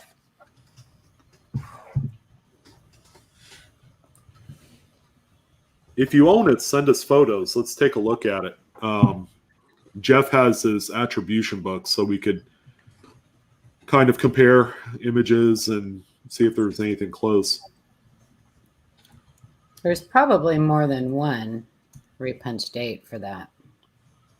And which one was this? I am so sorry. I'm 1863. 1863. Mm-hmm. And Yeah, repunch date. It's not the typical RPD for sale at 190. Looks like a different variety. there are lots of them. Mm-hmm. Yeah, I mean, for 63, I can tell you about how many there are. And Indian heads are something where there's a lot of points to consider. You definitely, when you send pictures in, you need a front and a back, because there are several varieties that look very similar on the front, but on the back, the way the shield points connect to the denticles or don't connect, or in the one olive leaf connects and doesn't connect. So it's mostly the 1 and 8 north of the date. You need to send us pictures. Yeah. There's 14 different ones. And then there's 4 misplaced dates. I mean, we can't possibly, like, without seeing the coin, knowing the grade of the coin, knowing which repunch date it is, even try to begin to tell you what it's worth. Yeah. Hey, if you can, 48 state, go ahead and without revealing too much about the listing, to protect your possible future purchase, just go ahead and take a screenshot of the photos. Yeah. And send it to us. Let's take a look. And it will, if it's in the snow book, we'll give you the snow attribution number, so that way you know what you got. Yeah. Definitely. And for Papa Giorgio, I take it we're talking about the 74 Kennedy. Yeah, I just pulled it up on Variety. I've seen it. Variety too. Plus. I think it depends on the grader. I have seen where they'll do 2 feather varieties on buffaloes that still have a half a feather. You'll see that on the Walking Liberty also, with the no initials on the back. You'll see a portion of it still there, and they still consider it a no initial variety. So I think it just depends on the grader. And I think that's crap. I think that it should be gone. I agree. Or it or should don't get the variety. No I agree. Yeah. I agree. I think it should be one way or the highway kind of thing. So, and that is such an easy thing to standardize. Yes. It's such an easy thing. It's either completely gone or it's not the variety. I mean, because like Shay has talked about before, if you can tilt the coin and even see a trace of it, it shouldn't be the variety. Same with the no FG floating roof on the Lincoln Cent, the 6090. I'm like a blinky blinking. Hey Jeff, Yes. 48th had sent a link to the listing, and this thing is closing in 6 minutes. Oh, So the bidding is at $190 with 14 bids, and it looks like there's RPD action on the 1 and 8 on this one. did he send a link to it? What's the Yeah, grade? he sent a link, and I am looking at the date as we speak. Sean, what's the grade? Very nice. Probably mid-state 63, 64. You said it's 1963? 1863. So it's the copper nickel, whatever, the white cent composition. Where's the link at? It's in the email from Lyman. Okay. So you guys see what they're doing right now? This is how we work. That we do this is often done when we answer emails and things like that. So I'm not going to interrupt because you guys are trying to get this done quick. So It's an extraordinary grade. I found it. Let me look at it. I think based off of grade alone, it's worth a couple $100. Let Jeff just kind of compare attribution on that one. Is it the one that says 1863 over 1863 Indian head cent? Yes, sir. Okay. yeah, but Frank, with those, it's a more of a it's a braided away. The FG, and so I don't think it should be a die state thing. I mean, I think it should be either been fully abraded away or I don't know. Yeah, I mean, it's true, Frank. It is a lot of grading is subjective, but I mean, things like that, because how are you going to tell one person that, that's really close, so we're going to go ahead and give you the designation, and then the next person gets a different grader. Yeah, I agree. There's no consistency when they don't get the designation. Yeah, I just think that stinks. So, because they're spending money paying for that attribution, and the closest one I can find is the snow one. Yeah, I think he's that has the repunched one that is northwest a little bit. Yeah, it's got the foot is repunched north. Inside of the 8 on the top and bottom loop, there should be like a little bit on the bottom on the inside of the loop at the bottom. There should be a little bit. Yeah, I agree, Jeff. I think that's the one that closely matches. It is not a cherry picker, so it's not going to be it's probably not going to be a PCGS or NGC. It is an NGC. It's a Variety Plus one. Oh, it is? Number 2. Oh, it is? Oh, okay. Yes. Yeah, it is a Variety. Plus it's a VP go one? Yeah. I stand corrected. Okay. So it is an NGC variety. 48 states. So real quickly, because there's like 2 minutes left on that listing, buddy. PCGS in a 63 is $265 and 64 is $400. This will probably add the RPD rather will probably add maybe, I don't know, what are you guys saying, 10-15% premium? Yeah, probably. The coin. And the condition is wonderful. I mean, the condition is definitely nice, very nice. Yeah. So I mean, it's your call. Prepare to put in a bid if you really like the coin. I think it's beautiful. Prepare to bid like $350-$400, because I think everybody else is on the same page. They're waiting until the last second. Exactly. Yeah. So it's your call, bub, but you can't go wrong. That's a nice one. Okay. Just don't go nuts. Don't go Yeah, nuts. I don't want to hear that you bought overpay. this thing at Don't $800 overpay. or something like that. Yeah. Hey Just Jeff, what's the star rating on this one? It's don't it's win a- it just to win the bid. It's a 2-star. It's what, out of 5, right? Yeah. All right. It's a 2-star. 2-star varieties. Most of those are not cherry pickers, but they're ones that are worth notice. The 1-stars are going to be like a single digit with a little repunching or something. Do we have any more questions? Hey, I kind of like doing that. That was Yeah. fun. Kind of cool. That was fun. Good job, you guys. Yeah, we're up against the clock, as you can tell. It helped. I still have the listing open. I want to see where this thing ends at. But that was fun for them to watch because even though, we tell you guys we don't give typically give opinions on grades or values of coins. And most of that's because it's really hard to grade a coin from a photo. And without that, we can't even begin to try to tell you what your coin is worth. But that was an example of what often happens with us when we have an email that kind of might trip one of us up, or we have a question and we're not completely sure, that then several of us will look at that coin and give opinions. So it was fun for them to be able to watch you guys do that.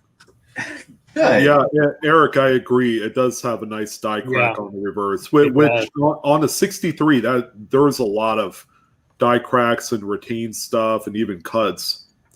It's a very common date for that. But I think the most important thing in all of this is that you are dealing with a seller that has a return policy.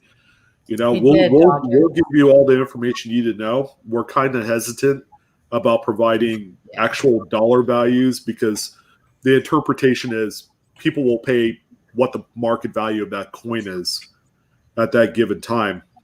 But just know that you are covered under eBay buyer protection. Looks like it sold for $212.50. $212.50. Not bad. What did it sell for? $212.50. Nice. So there weren't a lot of people looking at them. No. Yeah. Yeah, he Nice did, pickup, Roger. I I missed that. He said, Oh, he got it. We got it. Okay, great. 212. Good job. good job. When you get it in hand, send us really good pictures of it. So we Yeah, can follow absolutely. up on it. That'll be fun to look at. And if you send it to NGC, you could get it attributed. As long as Yes. you confirm the variety, make sure it's the correct one. Yes, Papa Giorgio, on any denomination, Blakesley effect is not always there. It's that is true. Yep. I've come across because I do my pocket change report. I've seen a few clipped coins that are apparently very genuine that are missing the Blakesley effect. Yeah, they're Which not happens. always. So I mean, there's other diagnostics that you can look out for clips to authenticate them. But Absolutely, they are a commonly faked error. Yep. Yeah, I'd love to take a look at it. Send it in, and they'll put it in front of my face, and I'll give it the good once over.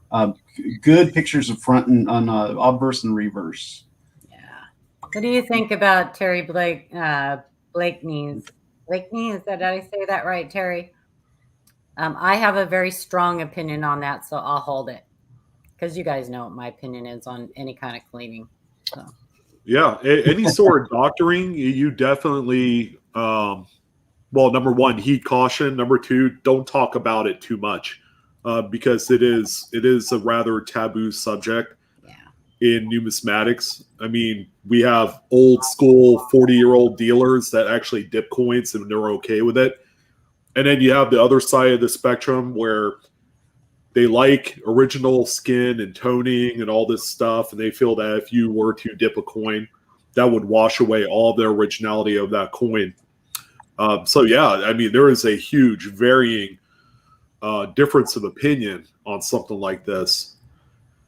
But you could also, if you don't feel comfortable doing it, you could also send it to NGC or Annex or For PCGS and conservation. You may Conservation. do it a little bit better. Like if you have PVC film on your coin, you could send it in and have them take it off. And there are dealers who know what they're doing. Yeah. Who, I mean, I had a half cent that Tim Ratchin sent in for grading for me. And he conserved it before he even sent it in. And it saved me getting a details grade. He conserved it for me because he knew what he was doing. I mean, they've got years of experience. They probably do exactly the same thing that PCGS or any of those conservation places would do for your coin. Now, was there PVC on the coin, or what was on there? There was PVC. PVC, yeah. Mm-hmm.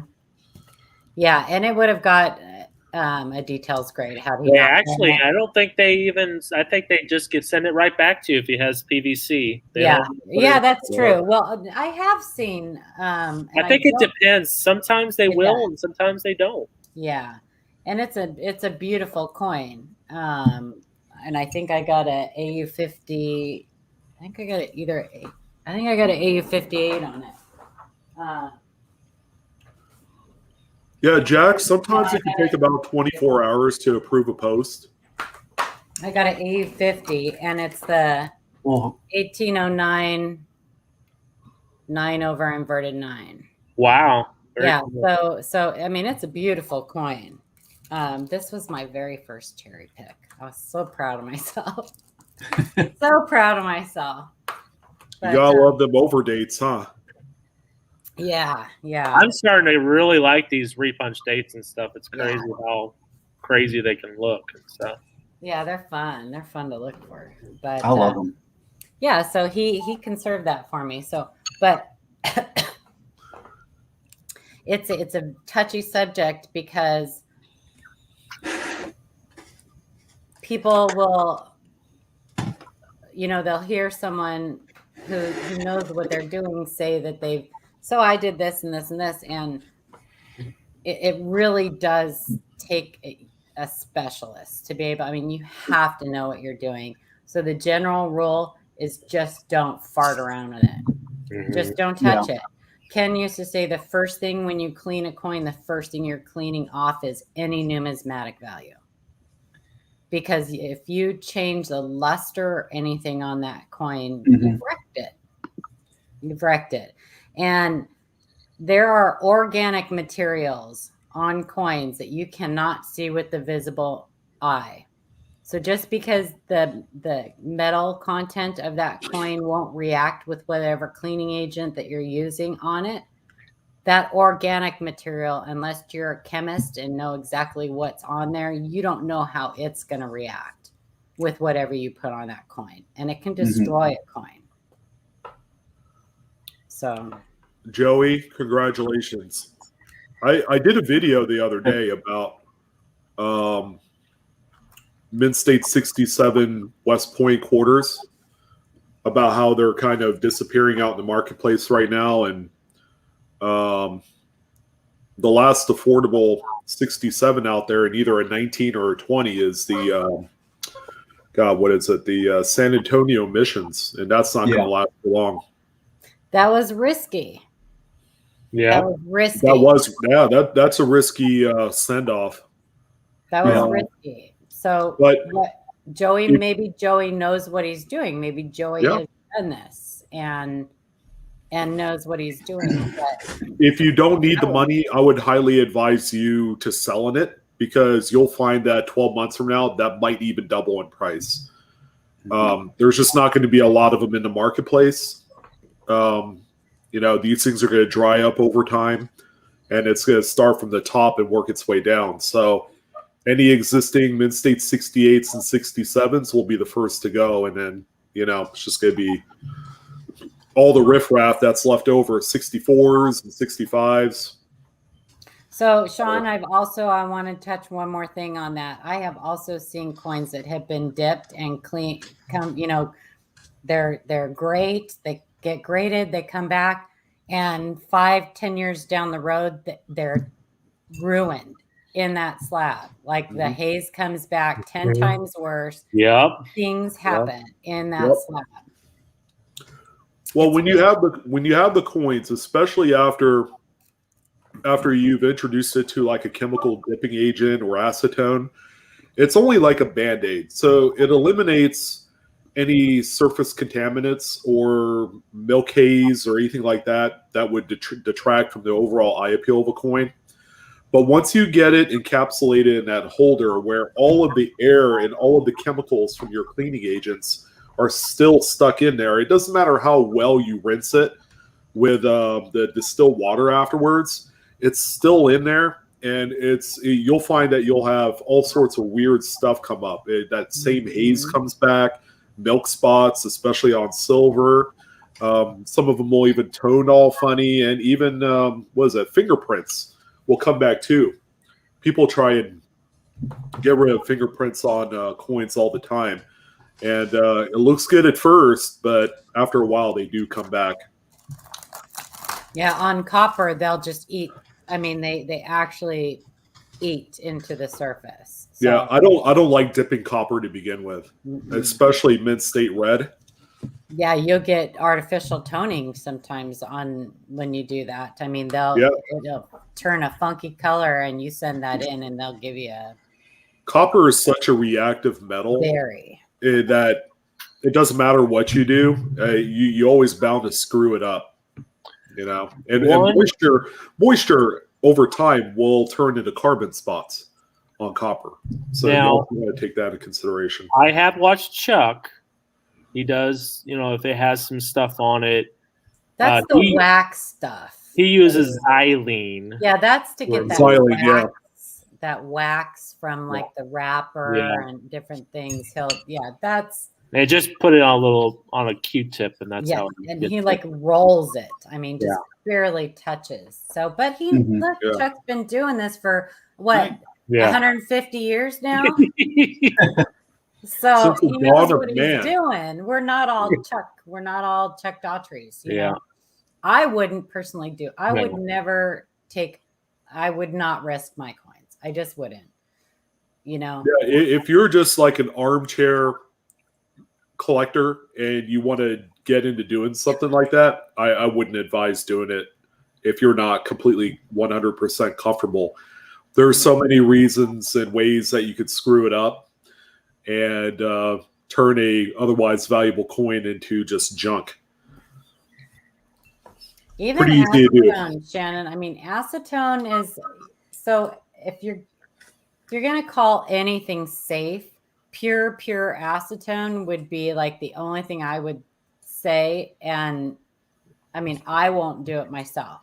But Ken would take, a cotton swab and dip it in acetone. You have to do it really fast because it evaporates before you have to like have the coin right there because it evaporates like that.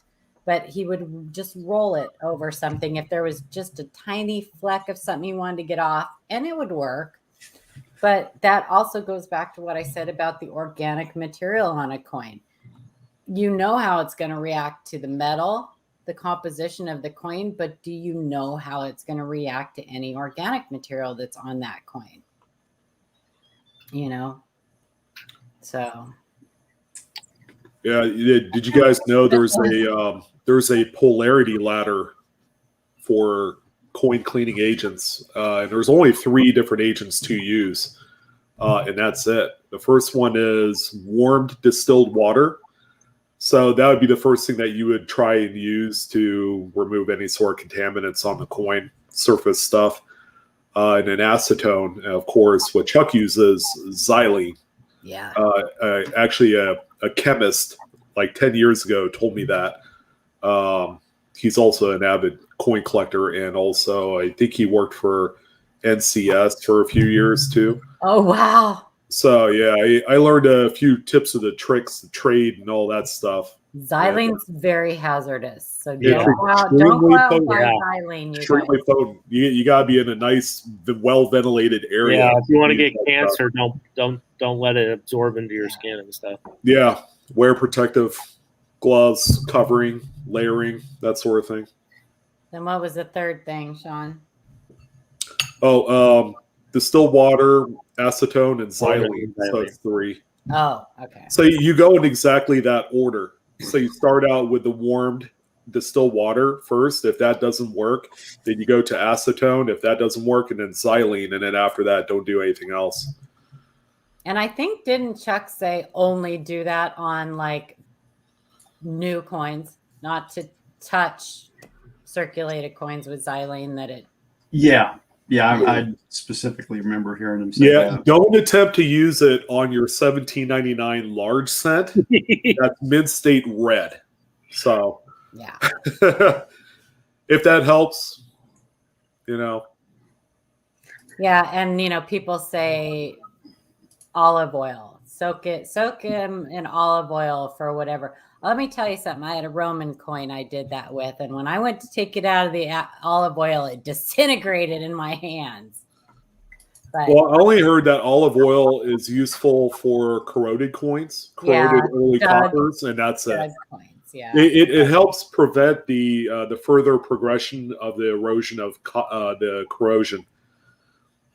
But which is just, especially in dug coins, it's verdigris. So you find a common coin that you found buried or it's already damaged, and you want to clean it. You really, what harm are you going to do to it? Probably not any, because it's already damaged. It will never come back straight grade. If you just want to make it pretty and clean for your album, go for it,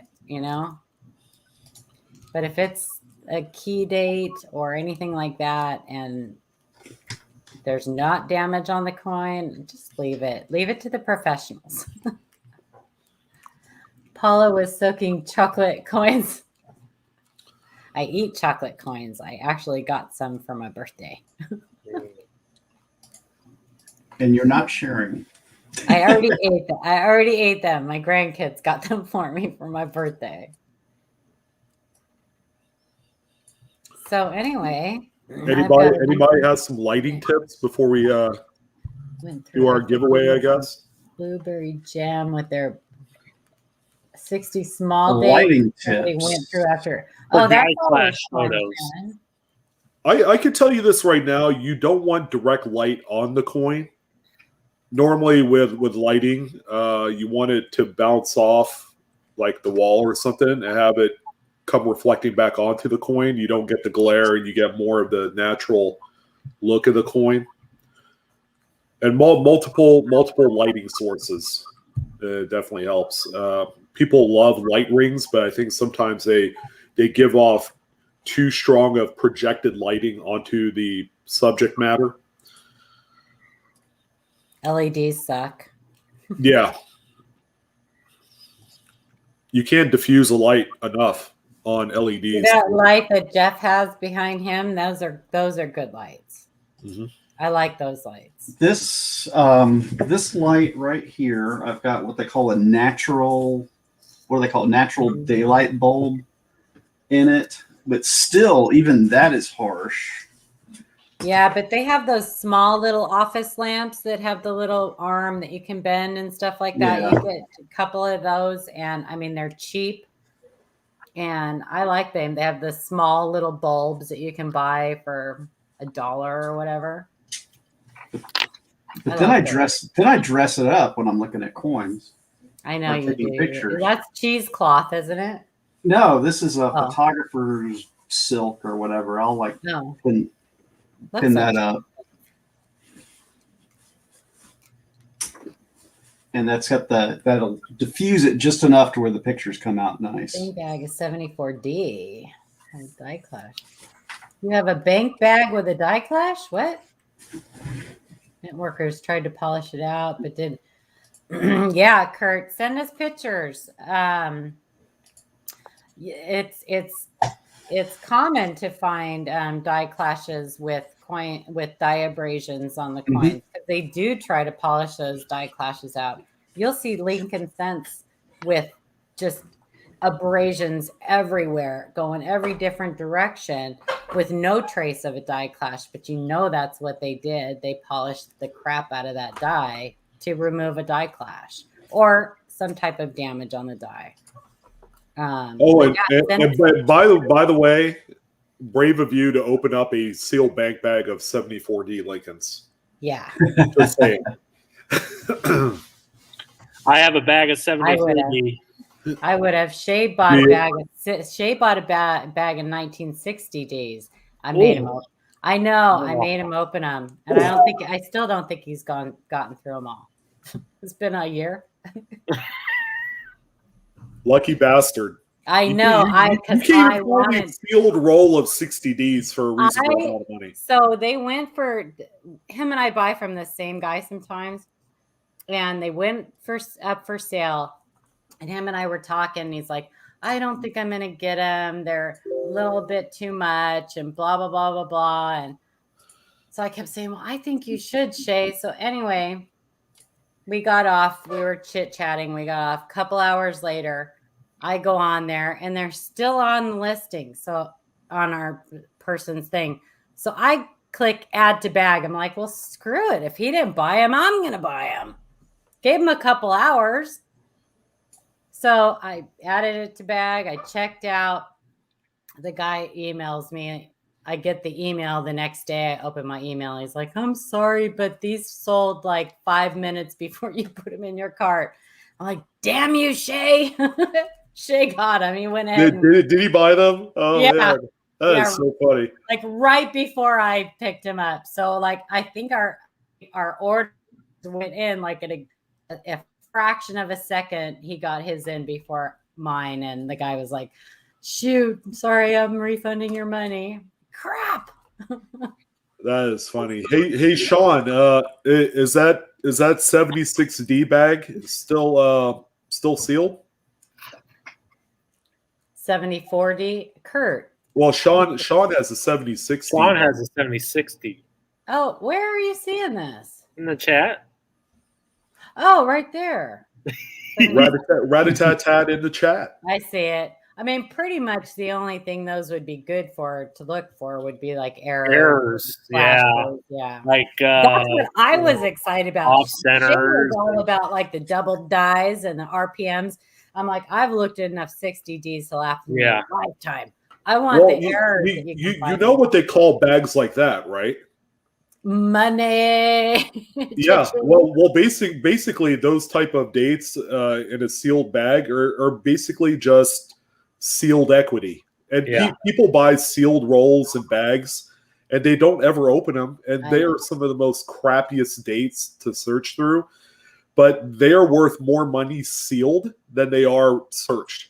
Yeah. So that bag right there is probably, if I would imagine, it's what, $50 face, which is what most bags are.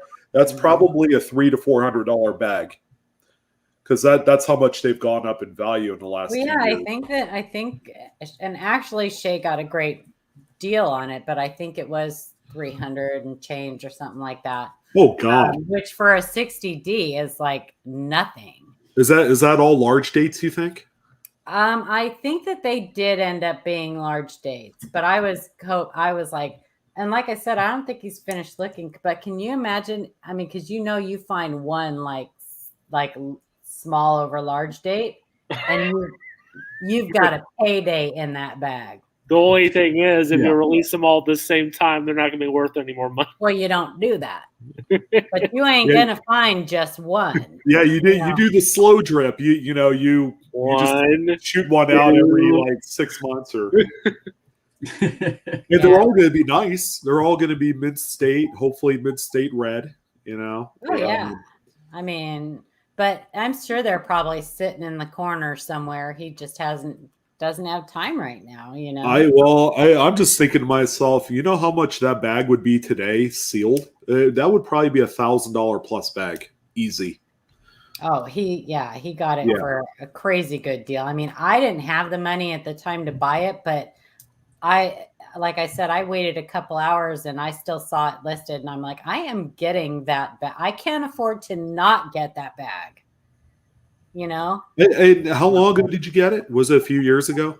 Just like a year ago. Oh, wow. Yeah. Hey, And Pat. even if he had wanted to roll them up, just take them out of the bag and sell them as rolls. I mean, he would have made a great profit on it. Because 60D large dates sell, a roll of those sell for a few bucks. So They love those things. Yeah. I hate them. I'm the only one in history of coin roll hunting that searched through 8 rolls of 1960Ds and did not find 1 RPM. It never has happened before, ever. Now, Well, that's crazy considering there are so many attributed RPMs for that date. So, but to my credit, they were not original bank wrapped, and I bought them from Jody Gomez. So it was my bad. wow. Like, now really, if it was a Philadelphia bag, you might find some errors. Denver, you're not going to find anything. oh, you still will find clips and things like that. I mean, because that's, that just happens. Yeah, it just happens. But varieties, no, not so much. I mean, except for, RPMs for days. But anyway. Thank you for putting that up. Well, Anyway, what do you guys think? Are you ready to give away a book? Yeah. Jeff, Jeff, are what's you the question? emotionally ready to give away a book? Do we have enough people Yeah. still left in chat with all There's our blabbing? 71 people still watching. So What? Oh, Yeah. wow. Oh, you guys, that's so amazing that you are hanging I feel bad for out leaving them with us hanging, tonight. but I think we was a good. I'm glad we kind of did more of an interactive show. Yeah, I mean, Ask it's questions. better than just canceling, right? Yeah. So I think it's just because it's the end of summer and people were just on vacation. Because I mean, I'm used to just like going in there and our email box being full, and it just has not been that way. Like Well, there've it's been like full now. 5 new emails a day, and we've so well, good. Maybe we'll have some. I'm emotionally ready to get a book. All right. So how do you want to do it? So, do you want to just? Okay, so type the question. You have the chat open. Yeah, I'll type the question. in there. Don't hit enter yet. Type the question into the chat. Everybody, right? He's doing that. Click refresh if you need to. Make sure up at the top of the chat box you click on live chat. Jeff is going to type the question. Then he'll put the question in chat. Then right after I see the question pop up in chat, I'll put go. But don't answer until after you see my go. Live coin Q&A's go. So whenever you're ready, Jeff, you can put the question in there and then I will type go. And you guys, one guess. Please, one guess per person. Do not retract. If you retract your guess and re-guess, or if you guess more than once, we'll have to give you das Boot. Hey, Jeff, are you giving them the question that we looked at earlier? Yes. Okay. Best of luck, guys. I'm sick like that. And I was when I was kind of not paying attention there for a second, I was kind of writing it up so that I've got a picture of the breakdown because you need to visualize it. All right, so here we go. And I'm gonna repeat it back. Yeah. When you put it in chat, you might want to read it. Hey, keep in mind, yes, this question will be like really thought-provoking. You're gonna have to do a lot of mental math, but the stakes are high. This is a high-end book that we're giving You want away. to read that, Jeff? I am. If you wanted to collect every America the Beautiful quarter in every date, every strike, every mint mark, 2010 to 2010. every finish, how much money would it take? Like 2010 to 2021. Sorry. That was a typo. 2010 That's to a typo. 2021, you guys. So And you want face value, right? Yeah, face value. We want this in dollars. You wanted to collect every ATB quarter, 2010 to 2021, and every date, every strike, every mint mark, every finish. How much money would it take? Make sure you do the math for the dollars. Coin Dragon. Frank, you're silly. He even did the conversion into yen. Littleton value? Yeah, good luck with that. Yeah, no, this is this is like face value for them. Like if you paid a quarter for a quarter. And if no one gets it, obviously we'll pick the one that's closest to that amount without going over, right? That'll make us. Hey Jeff, did you put the answer in the private chat? Yeah. I know what it is. I'm making sure I'm in private. One guess. Oops. Hey, I like bacon. Wait. That one wins. I love bacon. I love me some pork strips. There's some close answers. Yeah. We will go all the way up till 34 after the hour. So 2 minutes. So Jeff, which one is it? The bottom one? The bottom one in dollars. Okay. The first one is the actual number. So what the hell? Wow. Which one is it?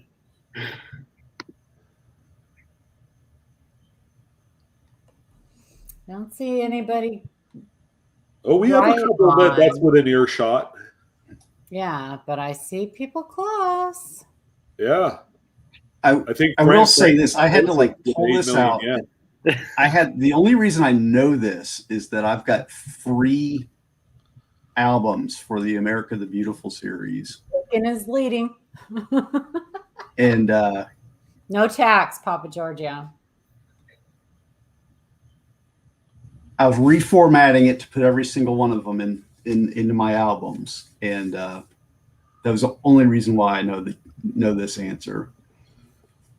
That's funny. That's dedication right there. I can't wait to show it off.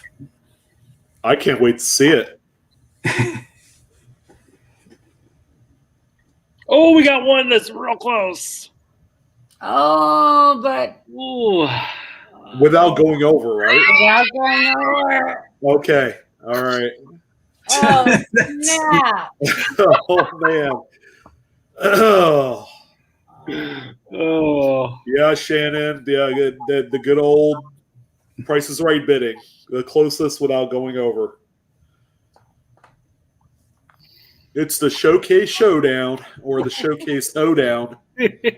No errors, Papa Giorgio. These are just straight as they are supposed to be from the mint. Face value. Boy, this is a really good question, I guess. So I know the individual that's closest without going over. Huh? I know the person that's closest without going over. So we are at 7:34. What do you think? You guys want to call it? Yeah, I see the. Somebody's going to kick themselves. Oh yeah. Without going over. Oh. Snap! Oh. Well, that just changed that. Whoa. Okay. Okay. I think we're officially done. Okay. Stop. Okay. Okay. So right. You guys go ahead and announce the winner. Give me it. Go ahead and announce the winner, but then I'll get the. You want to tell him what the amount was first? Yeah, $75. There are exactly 300 coins. Oh, you even got the breakdown, huh? I've got the. You can't do this without the breakdown. This is the part where you actually kind of learn, right? So there's 300 pieces, $75. 56. Remember, it's not 50 states because we did territories. So there's 56 Philadelphia, 56 Denver, 10 West Points, 46 of the San Francisco's. That's one of the tricky parts right there, is because they didn't start the San Francisco business strikes until 2012. Then there's 2 proofs of 56 of each for clad silver. Now here's the other one that would trip everybody up. In 2010, the SMS sets, they were still doing the satin strikes, or excuse me, the mint sets, they were still doing the satin strikes. So that counts as another strike, not a mint strike, not a business strike. So that was only 1 year where it was like that. So there's 10 of those. Then 2017, the US Mint put out the anniversary set, the enhanced uncirculated set. So there's 5 of those. And 2018, they had the special set, the reverse proof. So there's 5 of those, and that comes out to 300 pieces, $75. On the nose. And there you go. That is our winner, to Mr. Greg King. Congratulations. And High Pockets, yeah, he was just $1 off. $1 over. I know. When that came up, we were like, "Oh,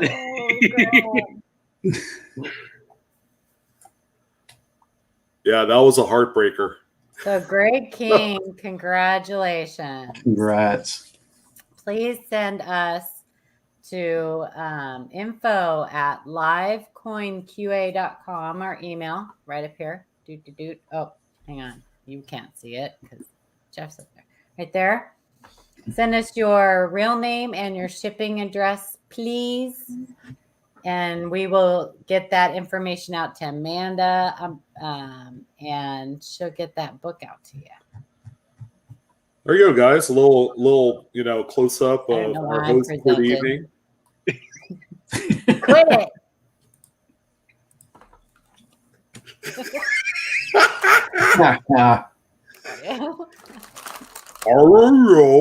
Arro. She's got all the good food. Quit it.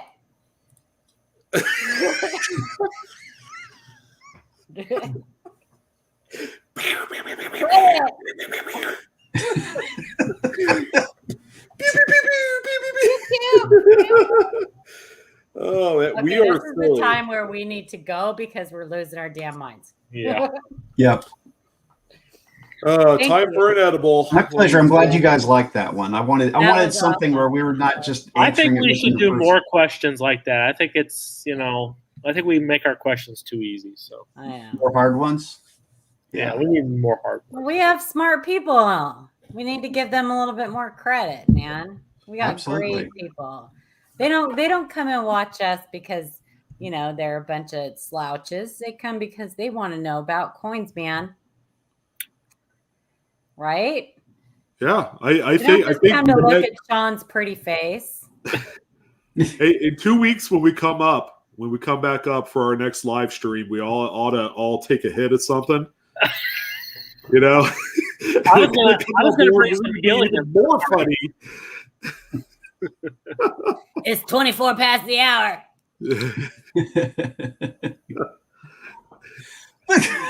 Look at you. Paula. Jeez. Babe, sorry.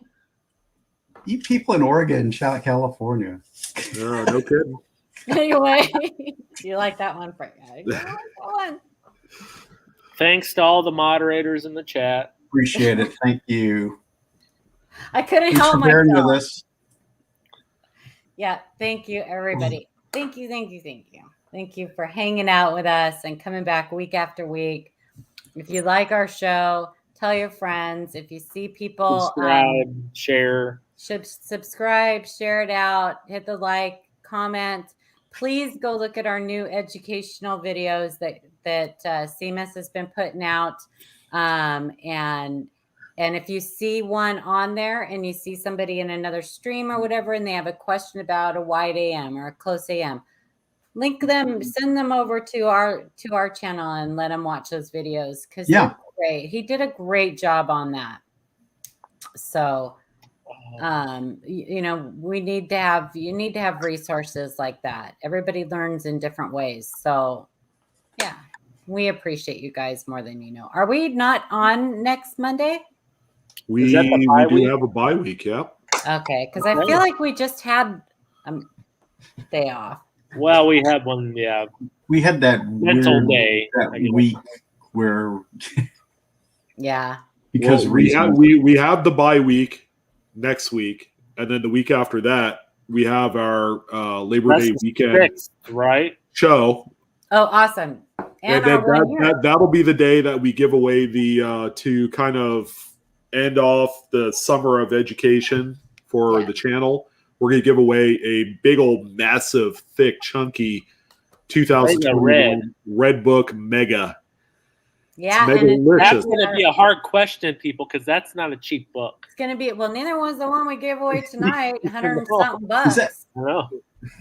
Those are 100. Yeah, You're lucky they're if not you can cheap. find them for $100. Is that Mega Red one? Does that one feature the dollars or half dollars? What the Mega Red? Yeah, because each edition Everything. they feature. Well, they've got like a special feature, like a special denomination feature. I might be Yeah. wrong.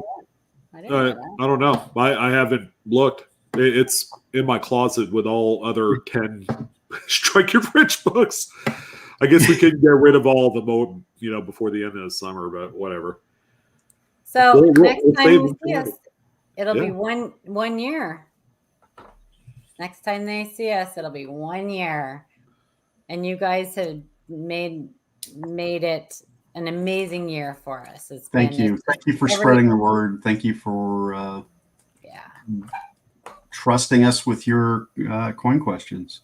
And Greg sent that email over, Paula. So perfect. I'll send it. I'll get Amanda that information. So outstanding. All right. Well, that's going to do it, right, guys? That's it. we're Thank good. you very much, you guys. Make sure you hit that like on the way out. Yeah, and we will see you in 2 weeks. All right. Peace. See y'all.